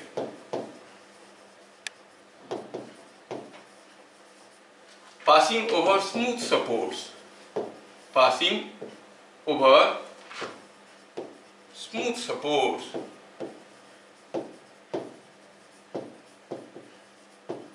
tension is same at every point.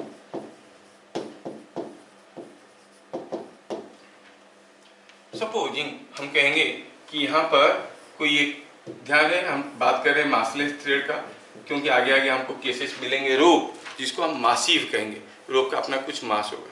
In that case tension at different points may be different. तो सपोज यहाँ से कोई थ्रेड ऐसे गया है, यहाँ पर किसी एक पुली के सपोर्ट से ये थ्रेड कुछ ऐसा गया, यहाँ पर एक पुली के सपोर्ट से यहाँ से थ्रेड ऐसे आया, और यहाँ पर कोई एक ब्लॉक 2 kg का झूल रहा है, ये पुली को ऐसे बांध दिया गया है।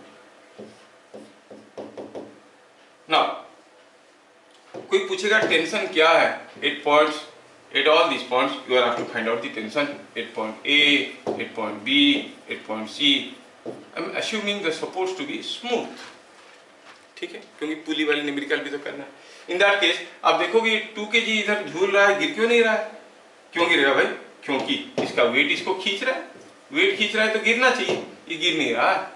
मतलब the thread must be pulling it in opposite direction with what force? The tension must be equal to 2G और 20 Newton.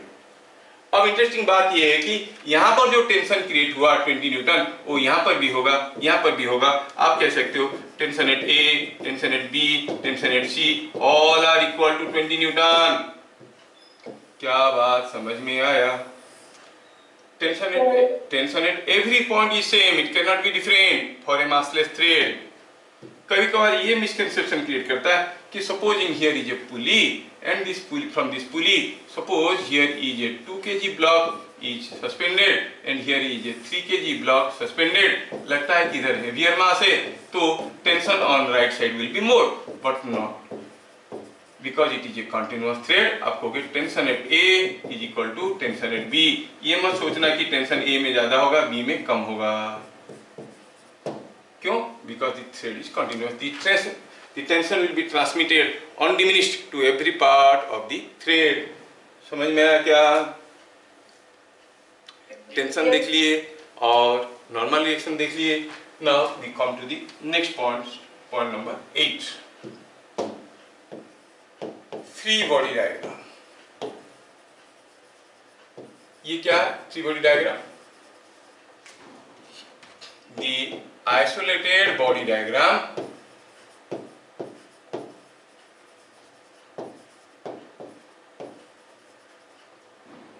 where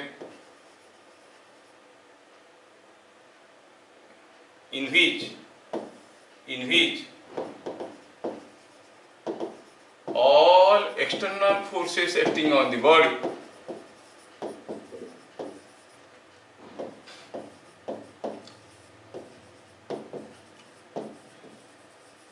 are shown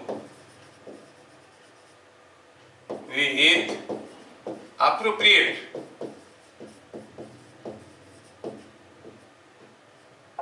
direction and point of application।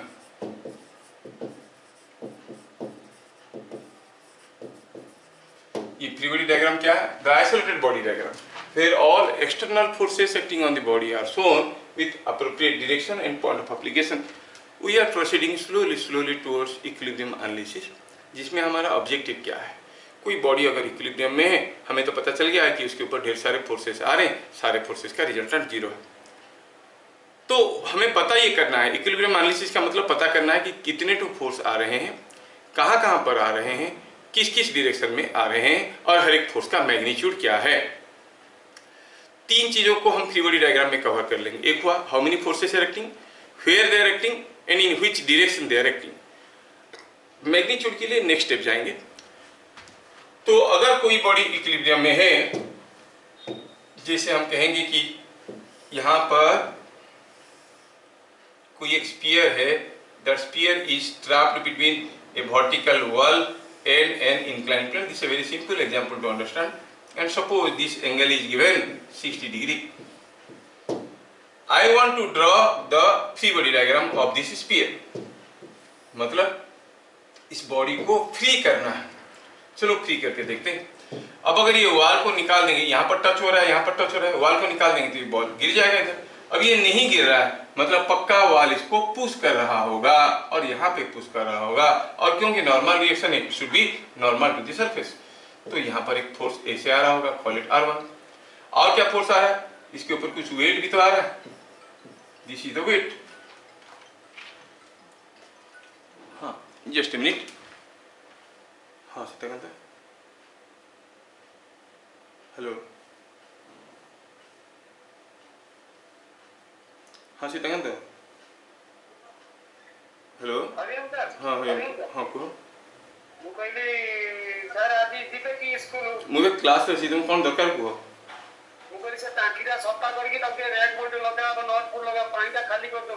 हो. ठीक कर. हाँ हाँ कर दे.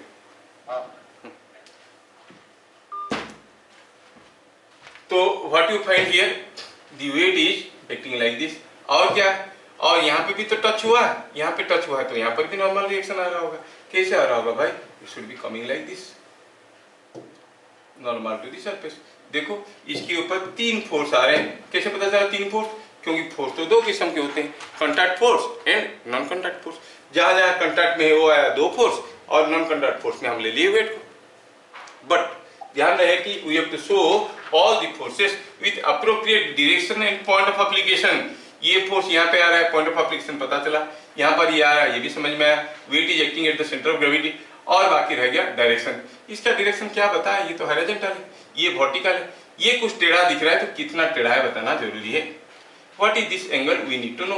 We know that this force is the normal reaction. This force is the normal reaction. मतलब ये angle कितना होगा? ये नॉर्मल है, परपेंडिकुलर है, ये 60 डिग्री दिया तो ये हो जाएगा 30 डिग्री. तो आपको होगी ये जो एंगल है वो 30 डिग्री का है. क्या बात समझ में आया?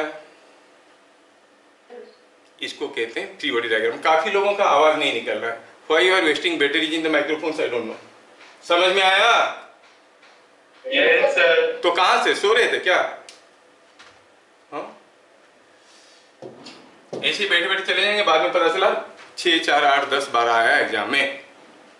You don't understand the loopholes where you miss your mark.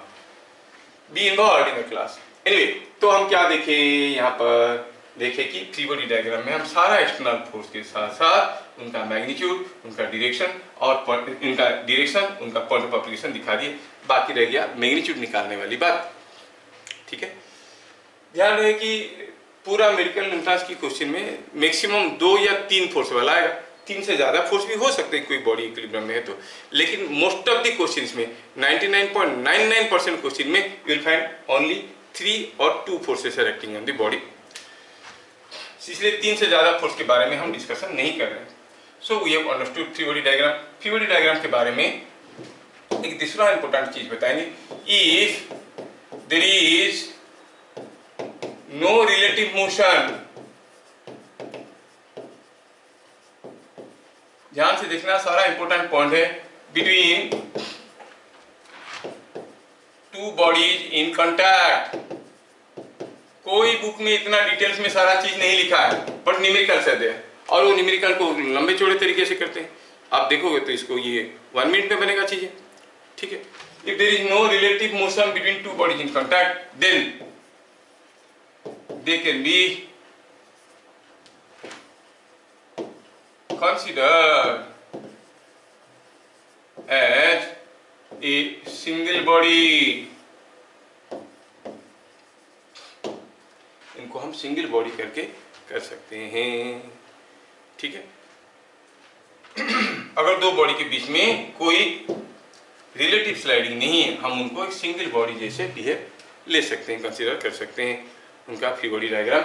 Single body कहाँ पे, कौन सा कैलकुलेशन में? इन फ्री बॉडी डायग्राम.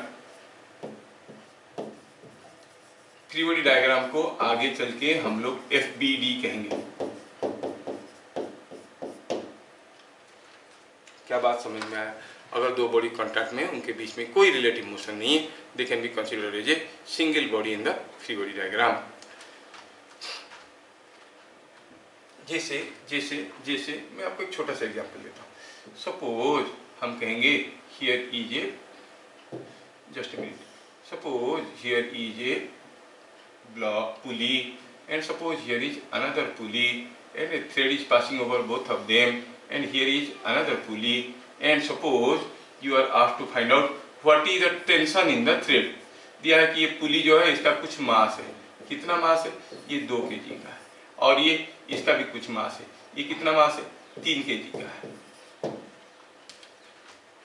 ठीक है, अब ये सिस्टम तो इक्विलिब्रियम में नहीं रहेगा, से इट इज 4 kg, ये 4 kg का है, इक्विलिब्रियम में रहेगा नहीं रहेगा देखेंगे हम लोग, पर फिलहाल हम देख रहे हैं कि ये 4 kg का ऐसे दिया गया है, और दिया गया है कि ये सिस्टम इक्विलिब्रियम में है।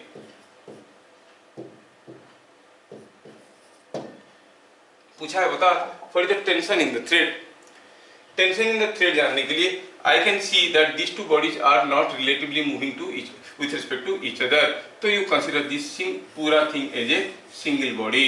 ये सिंगल बॉडी के ऊपर क्या क्या फोर्सेस आ रहे हैं देखो, तो ये पूरा अगर सिंगल बॉडी हो गया तो इसको यहाँ से काटो और देखो क्या हो रहा है, यहाँ पर आप देखोगे ये फोर्स खींच रहा है, ये फोर्स खींच रहा है, ये फोर्स खींच रहा है। This being a continuous thread, tension at every point has to be same, तो ये भी टी है, ये भी टी है, ये भी टी है। आप कहोगे ये इक्विलिब्रियम में है, मतलब upward force must be equal to downward force, इसका 2g और इसका 4g, मतलब T कितना हो गया, इट इज 2g और 20 न्यूटन। कहने का मतलब है I can consider them as a single body and there is no relative motion provided it is in equilibrium. ठीक है, और ये इक्विलिब्रियम में है। क्या बातें समझ में आया? Yes sir. You can consider them as a single body. चलिए नेक्स्ट हम देखते हैं एक दो छोटे छोटे एग्जाम्पल। सपोज हम कहेंगे कि here is a body like this, और यहाँ से कोई थ्रेड आया है, ऐसे गया है, ऐसे ऊपर गया है, इधर से आया है, ऐसे गया है, ऐसे गया है, इधर से आके फिर से यहाँ से कोई एक ब्लॉक झूल रहा है, और ये सिस्टम को ऐसे बांध दिया गया है, इसको ऐसे बांध दिया गया है। Now the question is,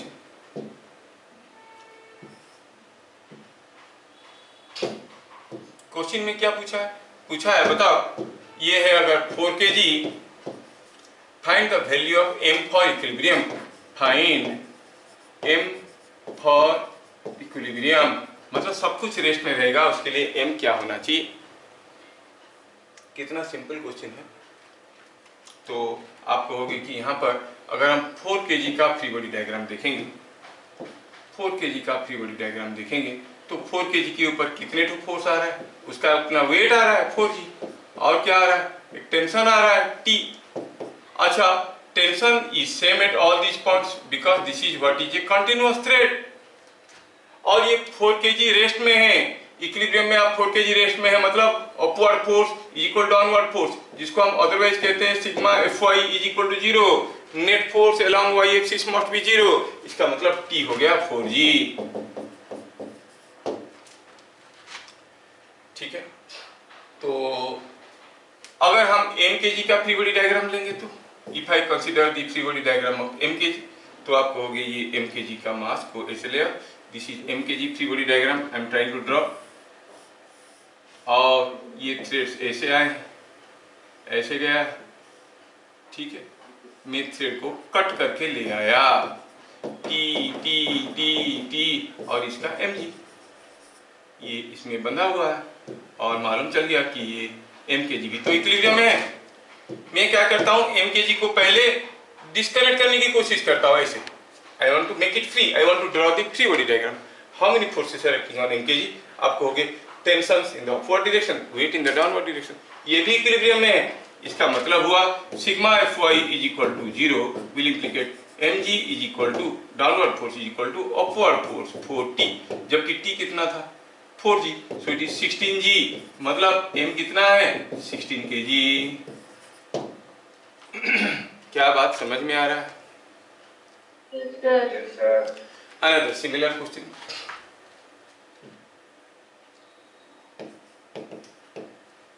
Suppose I say here is a block and this block is supported by some arrangement of threads.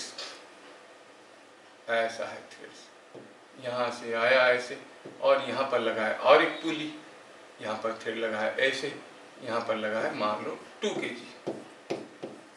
और दिया हुआ है कि this system is in equilibrium. जब पुली के बारे में कुछ मेंशन नहीं रहता है, अस्यूम मासलेस पुलिस, क्योंकि पुली का अगर मास रहेगा तो मेंशन करेंगे, assume massless police.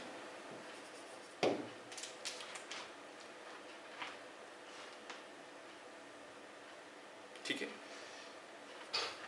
Find m for equilibrium. यहाँ पे ध्यान से देखो, मैं 2 kg का फ्री बॉडी डायग्राम करता हूँ। 2 kg के ऊपर कितने टू फोर्स आ रहा है, एक ऊपर की तरफ टेंशन, एक नीचे की तरफ वेट। वेट कितना है, 2g है, दैट सबको मालूम है। चलो यहाँ का जो टेंशन है उसको हम T1 कहते हैं, तो यहाँ का भी तो टेंशन वही T1 होगा because it is the same thread. लेकिन ये कुछ दूसरा थ्रेड है तो यहाँ का टेंशन कुछ T2 रहेगा, अलग रहेगा। अगर ये वाली पुली P को हम देखेंगे तो पुली P के ऊपर फोर्स आ रहा है, ये थ्रेड जो 2 kg को ऊपर की तरफ खींच रहा है वो पुली को नीचे की तरफ खींच रहा है, T1, ये भी T1 है। और यहाँ पर अगर T2 है तो यहाँ पर भी तो टेंशन T2 है जो इसको ऊपर की तरफ खींच रहा है, तो आपको होगी ये T2 है। और अगर हम M की फ्री बॉडी डायग्राम करेंगे तो M के ऊपर कितने टू फोर्स आ रहा है, एक तो उसका वेट है, दूसरा ये वाला थ्रेड खींच रहा होगा। Thread can only pull, remember thread किसी को पुश नहीं कर सकता, it always pools.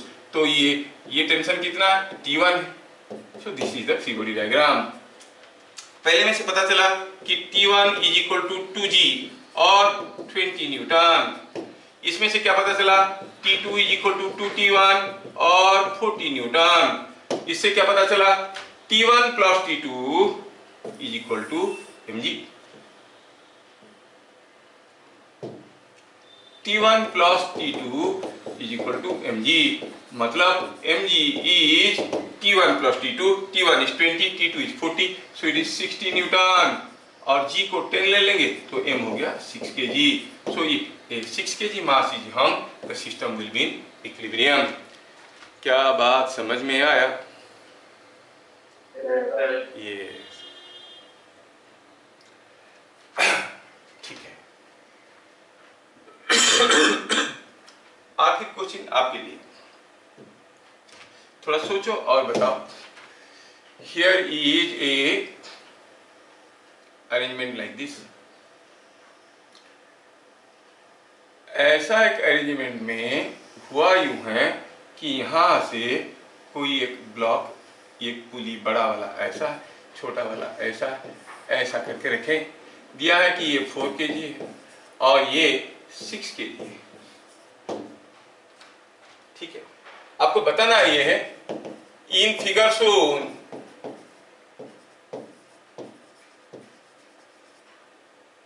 Four kg will move up और डाउन। ऐसे छोड़ देंगे, ये ऊपर जाएगा कि नीचे आएगा, आपको सोचना है। 4 kg will move up और डाउन।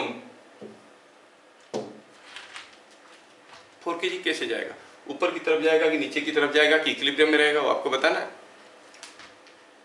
ठीक है, कैसे सॉल्व करेंगे, सॉल्व कैसे करेंगे? चलिए हम सोचते हैं कि ये m है। पहले हम पता तो ये करते हैं कि m का वैल्यू क्या होने से वो रेस्ट में रहेगा। अगर 4 kg अगर m से ज्यादा होगा तो नीचे आएगा, है कि नहीं? और 4 kg अगर m से कम होगा तो ये ऊपर जाएगा। फॉर इक्विलिब्रियम m का वैल्यू क्या होना चाहिए, लेट अस थिंक। तो पहले हम 6 kg का फ्री बॉडी डायग्राम करेंगे। Free body diagram of 6 kg करेंगे तो ये हो गया 6 kg मास, इसके ऊपर दो टेंशन है टी एंड टी। क्यों T1 T2 नहीं लिख रहे? क्योंकि सेम थ्रेड है ना, हर जगह टेंशन बराबर होगा।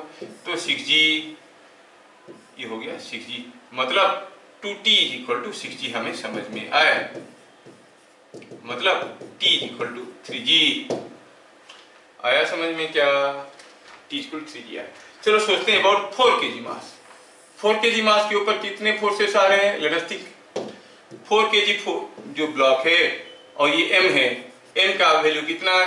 m का वैल्यू कितना है मालूम नहीं है, m पता करना है, हमें निकालना ये है कि m क्या होने से ये रेस्ट में रहेगा।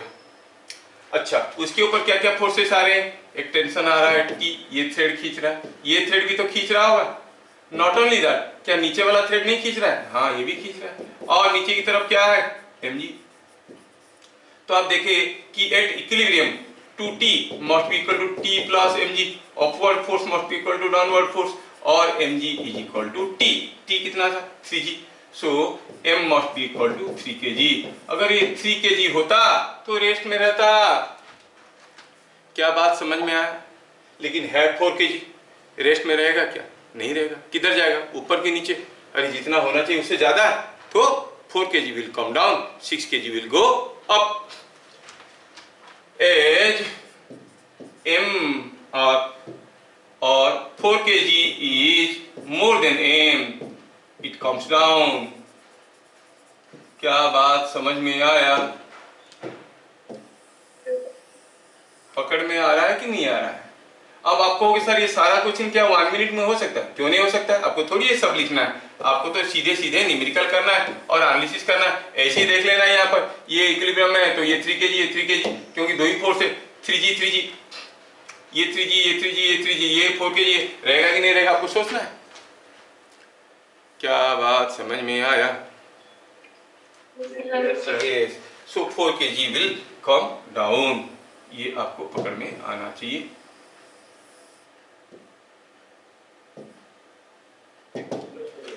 हाँ, किसी को कुछ पूछना है, कहना है, सुनना है? लगता है सर 4 kg नीचे आएगा, 6 kg ऊपर जाएगा। हाँ, the arrangement is like this. Okay, तो हमें इसके बारे में भी समझ में आया। लास्ट वाला है लेमिस थ्योरम, जो बड़े काम का चीज है।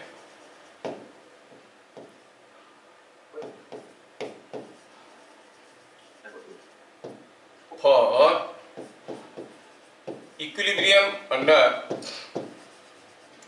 3 कॉन्करेंट फोर्सेस। अगर 3 कॉन्करेंट फोर्स आ रहे हैं तो उसका एनालिसिस के लिए आप ऐसे समझ लो, अगर कोई बॉडी के ऊपर ऐसे फोर्स आ रहा है F1, ऐसे फोर्स आ रहा है F2 और ऐसे फोर्स आ रहा है F3, 3 फोर्स आ रहे हैं, ये बॉडी इक्विलिब्रियम में है। ये बॉडी इक्विलिब्रियम में है तो इसमें इसके बारे में हमें क्या क्या जानकारी लेना है। ध्यान रहे कि ट्रेडिशनल तरीके से करेंगे 1 मिनट में क्वेश्चन नहीं बनेगा।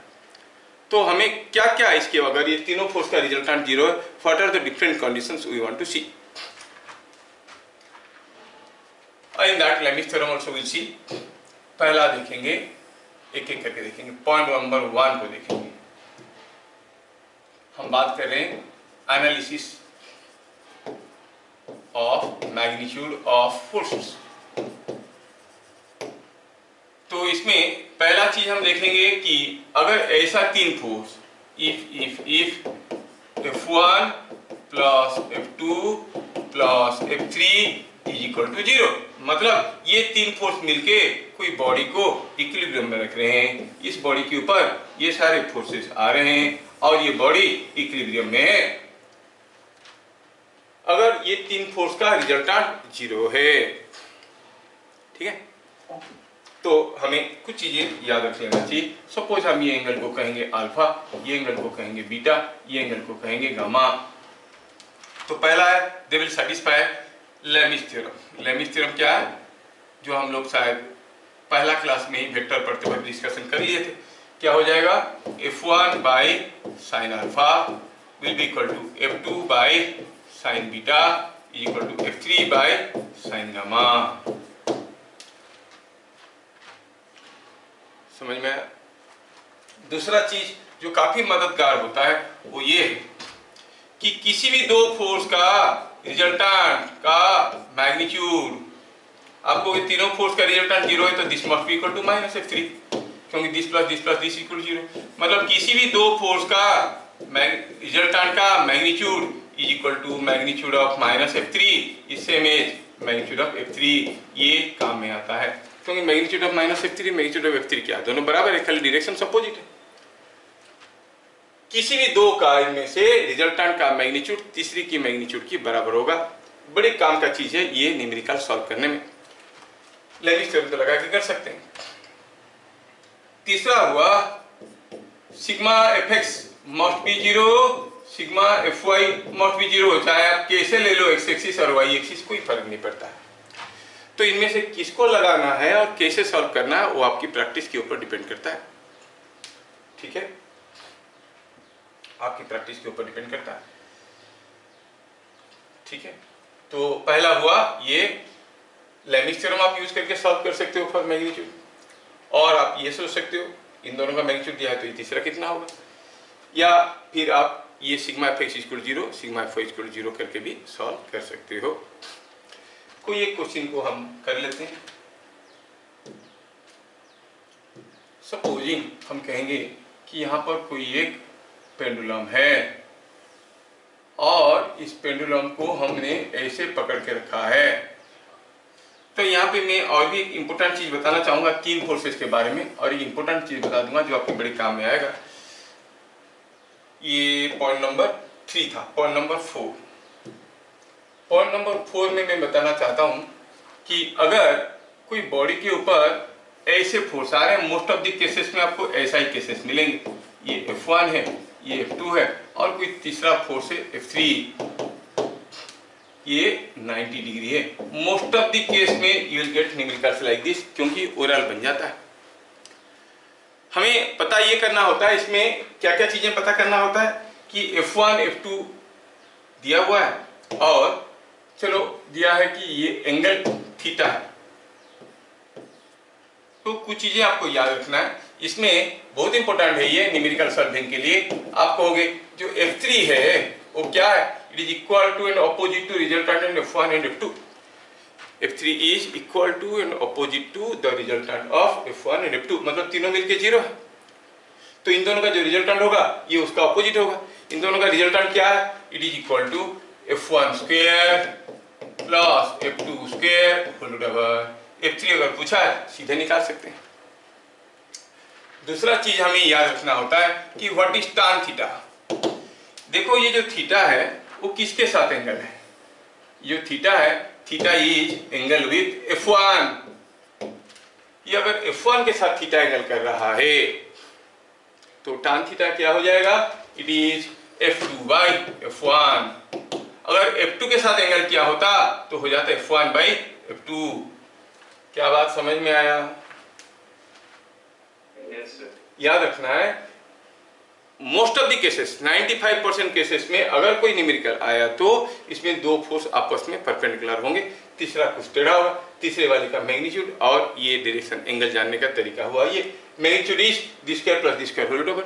डायरेक्शन देखना है कि वो जो फोर्स है किसके साथ एंगल निकाल रहे हो, F1 के साथ कि F2 के साथ। F1 के साथ अगर थीटा एंगल कर रहा है तो आप कहोगे tan theta is F2 by F1। F2 के साथ अगर थीटा एंगल कर रहा है मतलब ये एंगल थीटा है, सपोज ये एंगल मान लो अल्फा है, तो ऑब्वियसली आप कहोगे tan अल्फा कितना होगा, F1 बाई F2, क्योंकि इसके साथ अल्फा एंगल कर रहा है। समझ में आ रहा है? किसके साथ एंगल कर रहा है उसके हिसाब से कर लेना, दोनों बताएंगे तो हो सकता है कंफ्यूजन क्रिएट हो। क्या बातें समझ में आया? यस। तो चलो हम खुद पढ़ते हैं कुछ न्यूमेरिकल पे। मैं कुछ न्यूमेरिकल आप लोगों को ट्राई करने के लिए दिया था। Have you all tried that? Yes, sir. अच्छा ठीक। Let us at equilibrium find tension in the thread.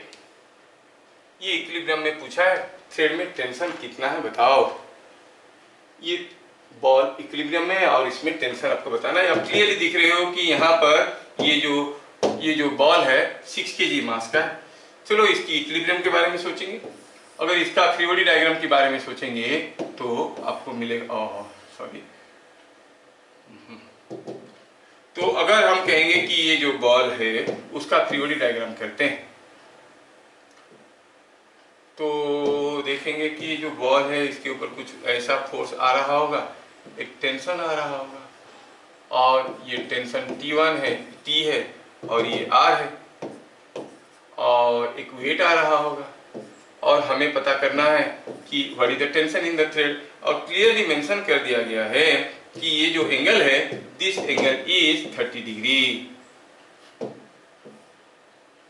हमें पता करना था टेंशन इन द थ्रेड, तो दिया है कि ये एंगल जो है ये 30 डिग्री है, मतलब ये 30 है तो ये 30 है, तो T पता करना है।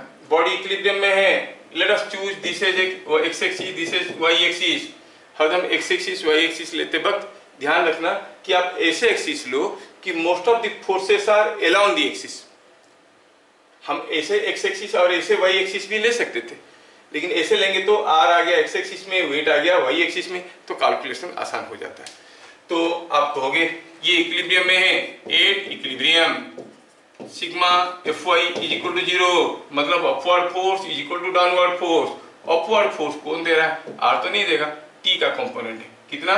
T cos 30। component of a vector in any direction is given by product of magnitude of the vector and the cosine of the angle it is making with that direction। t cos 30 downward कितना? 6g, काम खत्म। ये 60 है, cos 30 होता है √3/2, तो t हो गया 120/√3 Newton. In figure shown find theta and t1/t2। ऐसा कोई एक फिगर में पूछा है थीटा क्या है बताओ, t1/t2 क्या है बताओ। आप अगर इस क्वेश्चन को थोड़ा ध्यान से देखोगे, इस क्वेश्चन को अगर थोड़ा आप ध्यान से देखोगे तो हियर ये जो थ्रेड है ये कंटिन्यूअस थ्रेड है ना, इसका मतलब इसमें अगर टेंशन T1 हुआ है तो ये जो रिंग है, रिंग को ये T1 में खींच रहा होगा, ये भी खींच रहा होगा T1 में, और ये कुछ दूसरा थ्रेड है तो हम कहेंगे T2 है। अच्छा ऐसा है क्या? और हमें ये क्लियरली दिख रहा है कि ये पूरा एंगल कितना है, क्योंकि यहां तक तो होता है 90 और ये 30 है तो ये 30 है, तो पूरा एंगल हो गया 120 डिग्री। और ये T1 है, ये T1 है, दोनों फोर्स बराबर है, फिर two equal magnitude forces pull a body like this. ये भी एक फोर्स है, ये भी एक फोर्स है। I am talking about equilibrium of ring के बारे में सोचो, तो यहाँ पर T1 है, यहाँ पर T1 है, तो इनका जो रिजल्टेंट होगा वो ऑब्वियसली कुछ इस डायरेक्शन में होगा, बीचों बीच होगा। ये एंगल हो जाएगा पूरा 120, तो ये एंगल होगा 60। मतलब जो तीसरा फोर्स है उसको इसी डायरेक्शन में होने से ही नेट फोर्स 0 होगा। इसका मतलब T2 has to be like this. So T2 vertical के साथ 60 डिग्री कर रहा है। T2 जो है वो वर्टिकल के साथ 60 डिग्री कर रहा है, मतलब दिस एंगल इज 60 डिग्री। क्या बात समझ में आया कि नहीं आया समझ में? आया। T2 वर्टिकल के साथ 60 डिग्री कर रहा है तो हॉरिजॉन्टल के साथ क्या करेगा? 30 डिग्री। इसका मतलब थीटा इज 30 डिग्री। मिल गया? क्योंकि तीन फोर्स मिलके बॉडी को इक्विलिब्रियम में रख रहे हैं, तो तीसरा फोर्स पहला दोनों का रिजल्टेंट का ऑपोजिट डायरेक्शन में होना जरूरी है। पहला दोनों बराबर है, T1 उनके बीच में एंगल 120 है, तो रिजल्टेंट बीचों बीच रहेगा। Parallelogram law we have seen, if the two forces are equal the parallelogram becomes a rhombus and the resultant makes equal angle with both of the vectors। इसके साथ जितना एंगल करेगा उसके साथ उतना ही एंगल करेगा, पूरा 120 है तो ये हो गया 60, तो आपको मिल गया थीटा इज 30 डिग्री। पूछा है टेंशन कितना? T1/T2। अच्छा ये T1 है, ये T1 है, T2 कितना है? T2 is equal to and opposite to the resultant of this two. अब ये दो वेक्टर है, हम पहले भी बता चुके हैं, if magnitude of A is equal to magnitude of B is equal to K and theta is 120 degree, तो रिजल्टेंट का मैग्नीट्यूड क्या होता था याद है क्या? It was same as K। इसलिए तो वेक्टर चैप्टर में पढ़े थे हम लोग, एक टेबल लिए थे। फिर theta is 0, resultant will be 2K, theta is 60, resultant will be √3K, theta is 90, resultant will be √2k, theta is 120, resultant will be k। क्या आपको ये टेबल याद है? ये तो अगर A और B दोनों के है, उनके बीच में एंगल 120 डिग्री है तो रिजल्टेंट क्या होगा? ये T1 है, ये T1 है, इनके बीच में एंगल है 120 डिग्री, तो इन दोनों का रिजल्टेंट भी तो T1 ही होगा। सो आप कहोगे T2 is equal to T1, that means T1 में T2 will be equal to 1, T1 by T2 will be equal to 1। क्या मेरी बात समझ में आया? कॉन्सेप्ट को पकड़ो, इस क्वेश्चन को आप में से हर कोई सॉल्व कर सकता है, but then the thing is how you approach so that you will be able to solve it in 1 minute, वो देखना। मैं सिर्फ उस किस्म के क्वेश्चन को यहाँ पे दिया हूँ जो 1 मिनट में हो सकता है, नहीं तो इस चैप्टर में तो बहुत बड़े बड़े खूंखार क्वेश्चंस बनते हैं। Let's see next, find f for equilibrium. बोला कि f का वैल्यू क्या होना चाहिए ये इक्विलिब्रियम में रहने के लिए। तो बात करें ये m का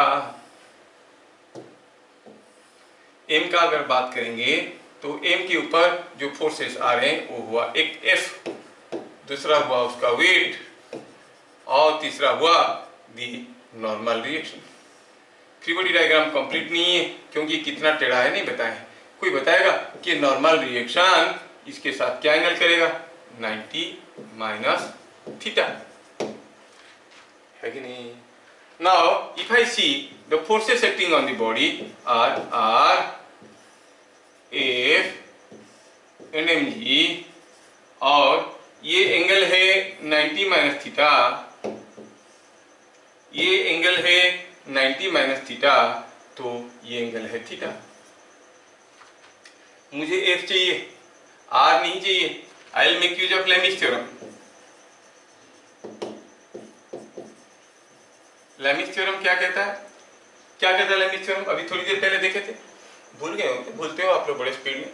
लेट्स सी, लैमिस थ्योरम में क्या देखे हम लोग? F1 by sine alpha, F1 by sine of angle between F2 and F3 is equal to F2 by उसकी अपोजिट में जो एंगल है sine beta is equal to F3 by उसकी अपोजिट में जो एंगल है साइन गामा, है ना? ये था लैमिस थ्योरम। इसको यूज करें, इसको अगर यूज करते हैं तो हमें मिलेगा कि यहाँ पर by Lami's theorem F by sine क्या एंगल है ये 90 माइनस थीटा, ये 90 मिलके 180 minus theta is equal to mg by mg के ऑपोजिट में क्या एंगल है? ये 90, ये थीटा, इट इज sine 90 plus theta is equal to r by something. क्यों लिखे? हमको तो r नहीं पूछा है, हमें तो f चाहिए, इतने में हमारा काम निपट जाएगा। तो अगर ऐसे हम सोचेंगे तो थोड़ा सा और सिंप्लीफाई करके सोचेंगे तो हमें दिखेगा sine 180 minus theta is sine theta, so it is f by sine theta is equal to mg by sine 90 plus theta is cos theta. इसका मतलब f क्या हो गया? साइन थीटा को इधर ले लो, it is mg tan theta. What value of f is required for equilibrium? Equilibrium में है तो f must be equal to mg tan theta। क्या बात समझ में आया? आगे, a horizontal force of 30 Newton holds the block of 4 kg at equilibrium. Find the normal reaction। अब थीटा दिया नहीं है आपको, हम पढ़ चुके हैं सर, अगर ये थीटा है तो mg tan theta is equal to 30 newton. ठीक है, वैसे आप कर सकते हो, but to solve in 1 minute. तो सी द फोर्सेस दिया है कि ये हॉरिजॉन्टल फोर्स किसी ब्लॉक को इक्विलिब्रियम में रखा है। एक फोर्स है F जो कि 30 न्यूटन का है, ब्लॉक का वेट कैसा है 4g, और यहाँ पर एक नॉर्मल रिएक्शन है। पूछा है बताओ नॉर्मल रिएक्शन क्या है। अगर इसको हम ध्यान से थोड़ा देखें तो हाउ आर द फोर्सेस, ये R है, ये फोर्स F है जो कि 30 न्यूटन का है, और ये वेट है 40 न्यूटन का। At equilibrium what should be R? It should be equal to and opposite to resultant of these two। क्या बात समझ में आ रहा है? R पूछा है find the normal reaction on the block, मतलब R पूछा गया है, R should be equal to and opposite to resultant of 30 and 40, and clearly see 30 and 40 are mutually perpendicular। ये होरिजॉन्टल फोर्स है, वेट वर्टिकल है, तो R का value क्या हो गया 30 का स्क्वायर 40 का स्क्वायर होल टावर कितना हो गया 50 newtons. So you find the value of R is 50 newtons. क्या बातें समझ में आया? Yes, sir. हाँ, ऐसे करोगे तो 1 मिनट में बनेगा, नहीं तो 1 मिनट में कहाँ बनेगा? फिर कहोगे सर ये क्वेश्चन तो आएंगे नहीं। हम देख रहे हैं कि एट हम देखें R should be equal to 50 newton. इधर क्लियर? Yes, sir. अच्छा, अगला ये in which case tension in the thread is maximum. चलो पहला केस में टेंशन को T1 मानते हैं, ये केस में T2, ये केस में T3, और पूछा है कि कौन से केस में टेंशन सबसे ज्यादा है, बताओ। ये पूछा है कौन से केस में टेंशन सबसे ज्यादा है। मैं फिगर को यहाँ पे ले आया for your understanding. In which case the tension in the threads is maximum, ऐसा पूछा गया है। चलिए कोई भी केस में अगर हमें टेंशन पता करना है तो सोचो इस केस में चेक करते हैं। सपोज ये एंगल थीटा है, तो ये एंगल भी तो थीटा है। एट इक्विलिब्रियम आप कहोगे T2 का upward component is equal to downward component, sigma Fy is equal to 0। T2 का अपवर्ड कंपोनेंट हुआ T2 cos थीटा, दूसरे वाला T2 का, उसका भी T2 cos theta, so that into 2 must be equal to mg, मतलब T2 कितना है mg बाई 2 cos थीटा। पहला केस में थीटा क्या है, थीटा तो वर्टिकल के साथ 0 एंगल कर रहा है, cos 0 1 हो गया, तो टेंशन विल बी मिनिमम, क्योंकि cos ये जितना ज्यादा होगा ये उतना कम होगा, तो ये सबसे कम टेंशन होगा। इस केस में थीटा ज्यादा है, इस केस में करस्पॉन्डिंगली थीटा इज लेस। तो हम देख रहे हैं कि थीटा जितना ज्यादा होगा cos 90 0 होता है, जितना ज्यादा होगा ये क्वांटिटी उतना कम होगा, ये टेंशन उतना ज्यादा होगा। कौन सा केस में थीटा सबसे ज्यादा है, इस केस में, तो टेंशन सबसे ज्यादा कौन से केस में होगा, T2 के केस में। सो आप कहोगे T2 is more than T3 is more than T1। क्या बात समझ में आया? In terms of theta we could analyze and understand that the tensions will be arranged like this। आया समझ में? जिस केस में थीटा ज्यादा है उस केस में टेंशन, थीटा ज्यादा है तो टेंशन भी ज्यादा है। क्या बात समझ में आया? करो next question. The pendulum is held in equilibrium। ये पेंडुलम को इक्विलिब्रियम में रखे हैं। Find theta and T, theta भी निकालना है, टी भी निकालना है। क्या आप टी बता सकते हो? टी क्या हो जाएगा? सोचो पेंडुलम के ऊपर और क्या फोर्स आ रहा है, इधर आ रहा है 20 न्यूटन, नहीं 20 न्यूटन हो रहा है। अगर ये 20 न्यूटन हो रहा है, क्या मेरे जवान मुझे बताएंगे टी कितना होगा for equilibrium? T must be equal and opposite to resultant of these two, मतलब 20 का स्क्वायर 20√3 का square whole power is 40 newtons. और पूछा है थीटा, थीटा कितना होगा मालूम नहीं है। tan थीटा, ओ थीटा tan थीटा किसके साथ है, वर्टिकल के साथ है, मतलब दिस एंगल इज थीटा, मतलब ये वर्टिकल के साथ थीटा एंगल कर रहा है, तो tan थीटा क्या हो जाएगा 20√3 by 20, it is same as tan 60, मतलब थीटा इज 60 डिग्री। क्या बात समझ में आया? Yes, sir. सॉल्व करने के लाखों तरीके हैं, but our approach is to strike it in the NEET exam within 1 minute. ठीक है, तो मैं through this examples I am trying to give you new ideas.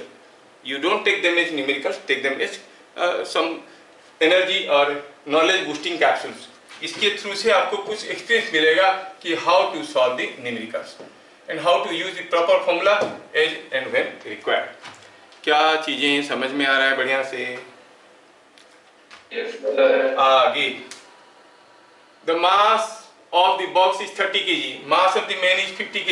ये कोई आदमी किसी बॉक्स के अंदर खड़ा है और थ्रेड से लगा है, थ्रेड को इधर से पकड़ लिया तो कैसे गिरेगा? वो इसके अंदर है, झूल रहा है।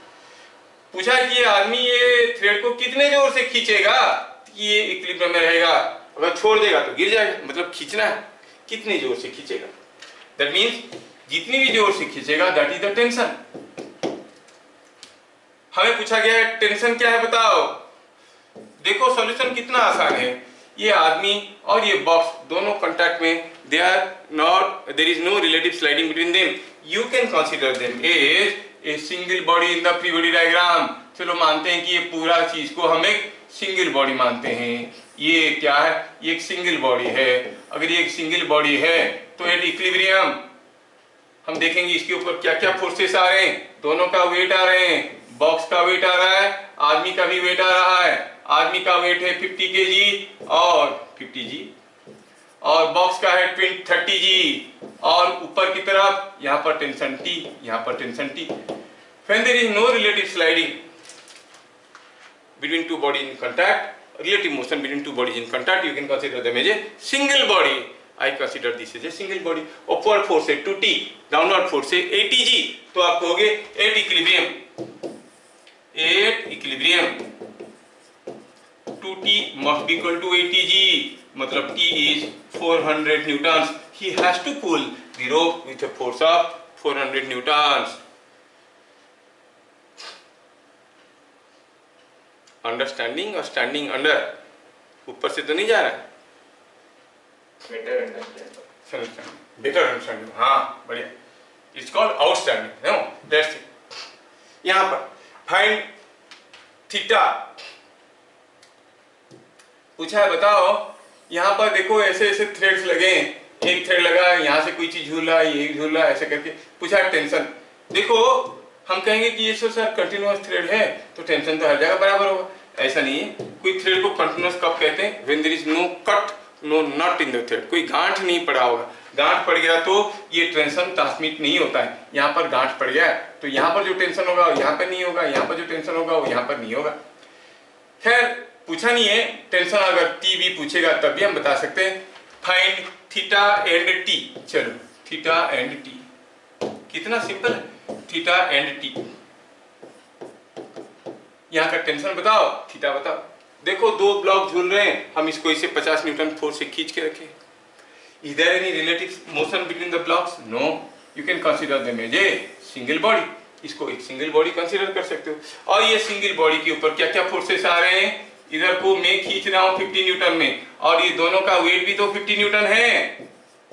और यहाँ पर कोई थ्रेड है जिसका टेंशन पता करना है। और क्या पता करना है? एंगल थीटा पता करना है। क्या आप क्लियरली नहीं बता सकते टी कितना हो जाएगा? इन दोनों का रिजल्टेंट का इक्वल एंड अपोजिट, मतलब 50 का स्क्वायर होल बराबर इज 50√2। और tan थीटा कितना होगा? tan थीटा तो इसके साथ थीटा एंगल कर रहा है, नहीं ओ सॉरी, ये इसके साथ थीटा एंगल कर रहा है, तो tan थीटा हो गया 50/50 1। tan theta is equal to 50/50 and that is 1, so theta is 45 degree. क्या बातें समझ में आ रहा है? I have tried to solve all these difficult questions in a single liner with the concept कि how we approach for solving the magnitude। ठीक है, चलिए आगे बढ़ते हैं। हाँ बोलो। मेरा थोड़ा सा साइड, मतलब राइट साइड थोड़ा। हाँ देखो मैं क्या करूँ, अब दिखाई दिया? नहीं सर, कैमरा को थोड़ा राइट साइड, कैमरा को थोड़ा राइट साइड कर देंगे। अच्छा अच्छा, हम सोचे कि मैं राइट साइड में हो जाऊँ। अभी तक कोई कंफ्यूजन था तो बोल नहीं रहे थे, अभी आया? Yes sir, yes okay.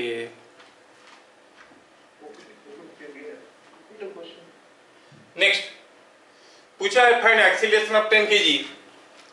यहाँ पर ऐसा कोई फोर्स खींच रहा है, टेंशन एक्सीलरेशन पूछा है। This is not a case of equilibrium, body का एक्सीलरेशन पूछा गया है। ऑब्वियस है कि ये जो बॉडी है, ये बॉडी के ऊपर फोर्सेस क्या आ रहे हैं। अगर आप 20 न्यूटन में खींच रहे हो तो हर जगह टेंशन 20 न्यूटन होगा, मतलब इसको ये फोर्स भी खींच रहा होगा 20 न्यूटन में, और कोई इधर को खींच रहा होगा 20 न्यूटन में। और ऑब्वियस है कि जब आप ऐसे खींचोगे तो ये इधर को जाएगा, ये दिया है 60 डिग्री, ये इधर को जाएगा, तो what is the net force? ये है 20 प्लस इधर को और क्या फोर्स है 20 cos 60। क्या बात समझ में आया? ये जो फोर्स है इसका इस डायरेक्शन में कंपोनेंट क्या है 20 cos 60। तो ये इधर खींचते खींचते इधर खींच रहा है 20 की cos 60 में, और ये तो खींच रहा है 20 में, so it comes out to be 30 newton. तो एक्सीलरेशन क्या हो जाएगा 30 बाई मास, मास कितना दिया है 10 kg, so it is 3 metre per second square. Acceleration of the block will be 3 metre per second square. Understood? Yes, sir. क्या ये सारा क्वेश्चन 1 मिनट में नहीं बनेंगे एग्जाम में? आराम से बन जाएंगे, थोड़ा सा अगर प्रैक्टिस है तो। AB is an inextensible thread just tied between two rigid supports. Entrance में आ चुका है। If a 1 kg block is suspended at point P, then tension in the thread will be less than 10 Newton, equal to 10 Newton, maybe slightly more than 10 Newton, or very large. क्या लग रहा है आपको answer? Very large. देखा कैसे कैसे दिया कि एक थ्रेड है, ये जस्ट टाइट है दो सपोर्ट के बीच में। आप देखोगे ये दो सपोर्ट के बीच में थ्रेड जस्ट टाइट है, it is just tight between two rigid supports. यहां से कोई चीज झुला देंगे तो वो कुछ ऐसे हो जाएगा, है ना। सपोज वो ऐसे हो गया, 1 kg झुला दिए, 1 kg झुला दिए तो आप कहोगे कि ये जो टेंशन T है ये भी टेंशन T होगा सिमेट्री से, और अगर ये एंगल थीटा हुआ है तो एट इक्विलिब्रियम इसका अपवर्ड कंपोनेंट, इसका upward component must be equal to इसका downward component. Sigma Fy is equal to 0 will give you T cos theta plus T cos theta is equal to 1g, और T is equal to g by 2 cos theta. अब दिया है कि ये thread is inextensible, inextensible है मतलब खींचने से लंबा नहीं होता है, मतलब थोड़ा सा दबेगा, थोड़ा सा दबेगा तो थीटा क्या होगा, theta will be close to 90 degree. अगर ये पॉइंट यहां तक आ जाता है तो थीटा ऐसा है, अगर यहां तक आया तो थीटा विल बी भिन्न लार्ज, बहुत ज्यादा एंगल करेगा ये, क्लोज टू 90 डिग्री। तो as theta tends to 90 degree, as theta is close to 90 degree, tension is कितना होगा, cos 90 0 है, इज इक्वल टू इनफाइनाइट, मतलब वेरी लार्ज। तो कोई टाइट थ्रेड को थोड़ा सा उंगली में भी दबाओ तो उसमें इनफाइनाइट टेंशन क्रिएट हो जाएगा, नॉट नेसेसरली 1 kg। चिड़िया भी बढ़ जाएगा, इसलिए देखोगे जितने सारे इलेक्ट्रिकल वायर्स रहते हैं वो पूरा टाइटनिंग नहीं रखते हैं, थोड़ा सा सैग रखते हैं उसमें, ठीक है। क्या बात समझ में आया? Yes, sir.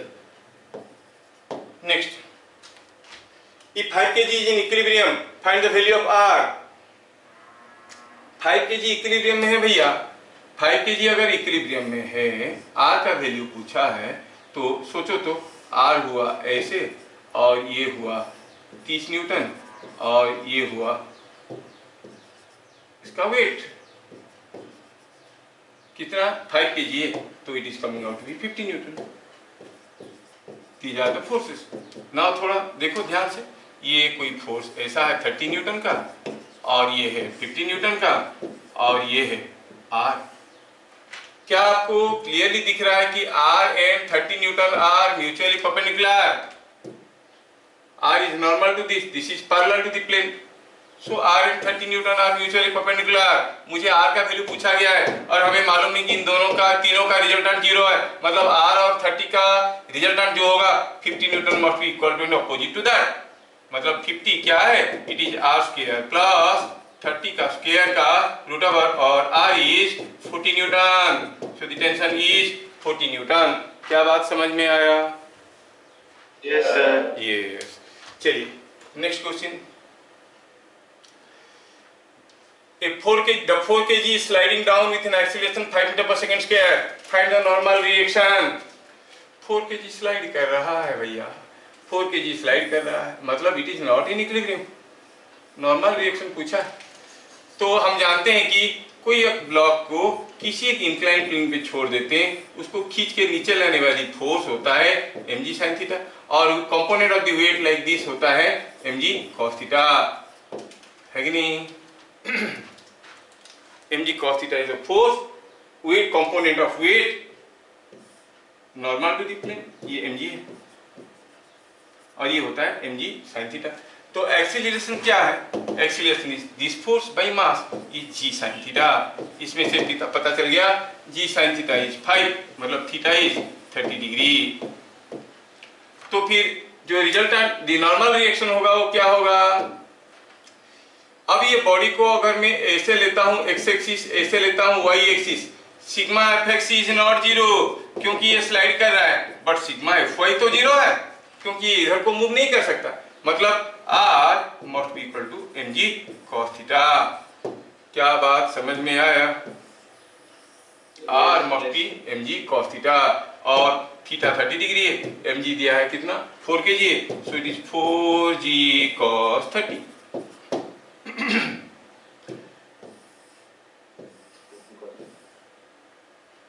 It is 20√3 Newton's.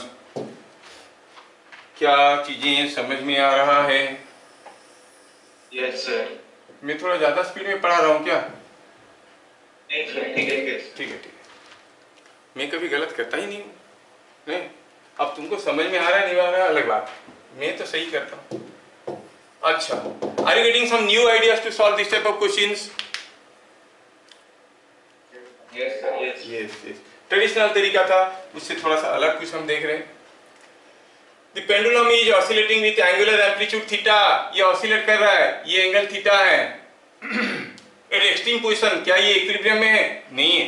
तो पूछा right the tension at the extreme position, जब वो एक्सट्रीम पोजीशन पे पहुंचा टेंशन क्या है? ऐसा केस में अगर मैं ऐसे लेता हूं एक्स एक्सिस, ऐसे लेता हूं वाई एक्सिस, तो ये जब ऐसे आएगा वापस तो आप देखोगे एक्स डायरेक्शन में भी जा रहा है, नीचे भी जा रहा है, so neither it is also moving in the direction of X axis, also in the direction of Y axis. तो इस पोजीशन में अगर ऐसा एक्स एक्सिस ऐसा वाई एक्सिस लेंगे, ना सिग्मा एफ एक्स जीरो है ना सिग्मा एफ वाई जीरो है। बट अगर मैं अपना वाई एक्सिस को ऐसा लेता हूं अलोंग द थ्रेड और एक्स एक्सिस को ऐसा लेता हूं, सोचो तो जब ये चलना शुरू करेगा, कैसे चलना शुरू करेगा? एक्सट्रीम पोजीशन से ऐसे, मतलब it will move along x axis, मतलब सिग्मा एफ एक्स जीरो नहीं है, but can it move in this direction? No, but sigma F Y is equal to zero. Sigma F X zero नहीं है, but sigma F Y is equal to zero, मतलब force in this direction is equal to force in this direction. इधर को क्या force है वही तो पता करना है, टेंशन। और इधर को जानने के लिए हमें पहले सोचना पड़ेगा कि what is the force acting on it other than the tension? It is the weight. और I want to know the component of weight in this direction. अब ये एंगल कितना है? अगर ये एंगल थीटा है, ये एंगल थीटा है, तो ये एंगल भी तो थीटा है। Component of weight in this direction हो गया mg cos थीटा। सो इधर का force must be equal to इधर का force T is equal to mg cos theta. So the tension in the thread must be mg cos theta। काफी लोग इसको t cos theta इसको mg लेके t इसको mg by cos theta कर लेते हैं, जो गड़बड़ कर लेते हैं। हमें देखना है कि ये इस डायरेक्शन में मूव नहीं कर रहा है by choosing suitable X and Y axis. Dropper base में आए हो पढ़ने के लिए तो ऑब्वियसली थोड़ा तो फास्ट होना पड़ेगा विद एक्सपेक्टेशन कि आप लोग ये सारे चीज पढ़ चुके हो। नहीं sir, will start with A for apple, Jack and Jill went up the hill, है ना? तो ये बड़ा डिफिकल्ट वाला चीज हो जाता है, ऐसा नहीं होता है। क्या चीजें समझ में आया? Yes sir. ठीक है, कुछ क्वेश्चंस है करेंगे but time is not permitting us, तो हम उसको कर लेंगे फिर अगले क्लास में। We have some other reservations also. ठीक है, फिर मिलेंगे अगले क्लास, तब तक के लिए जय हिंद। जय हिंद सर।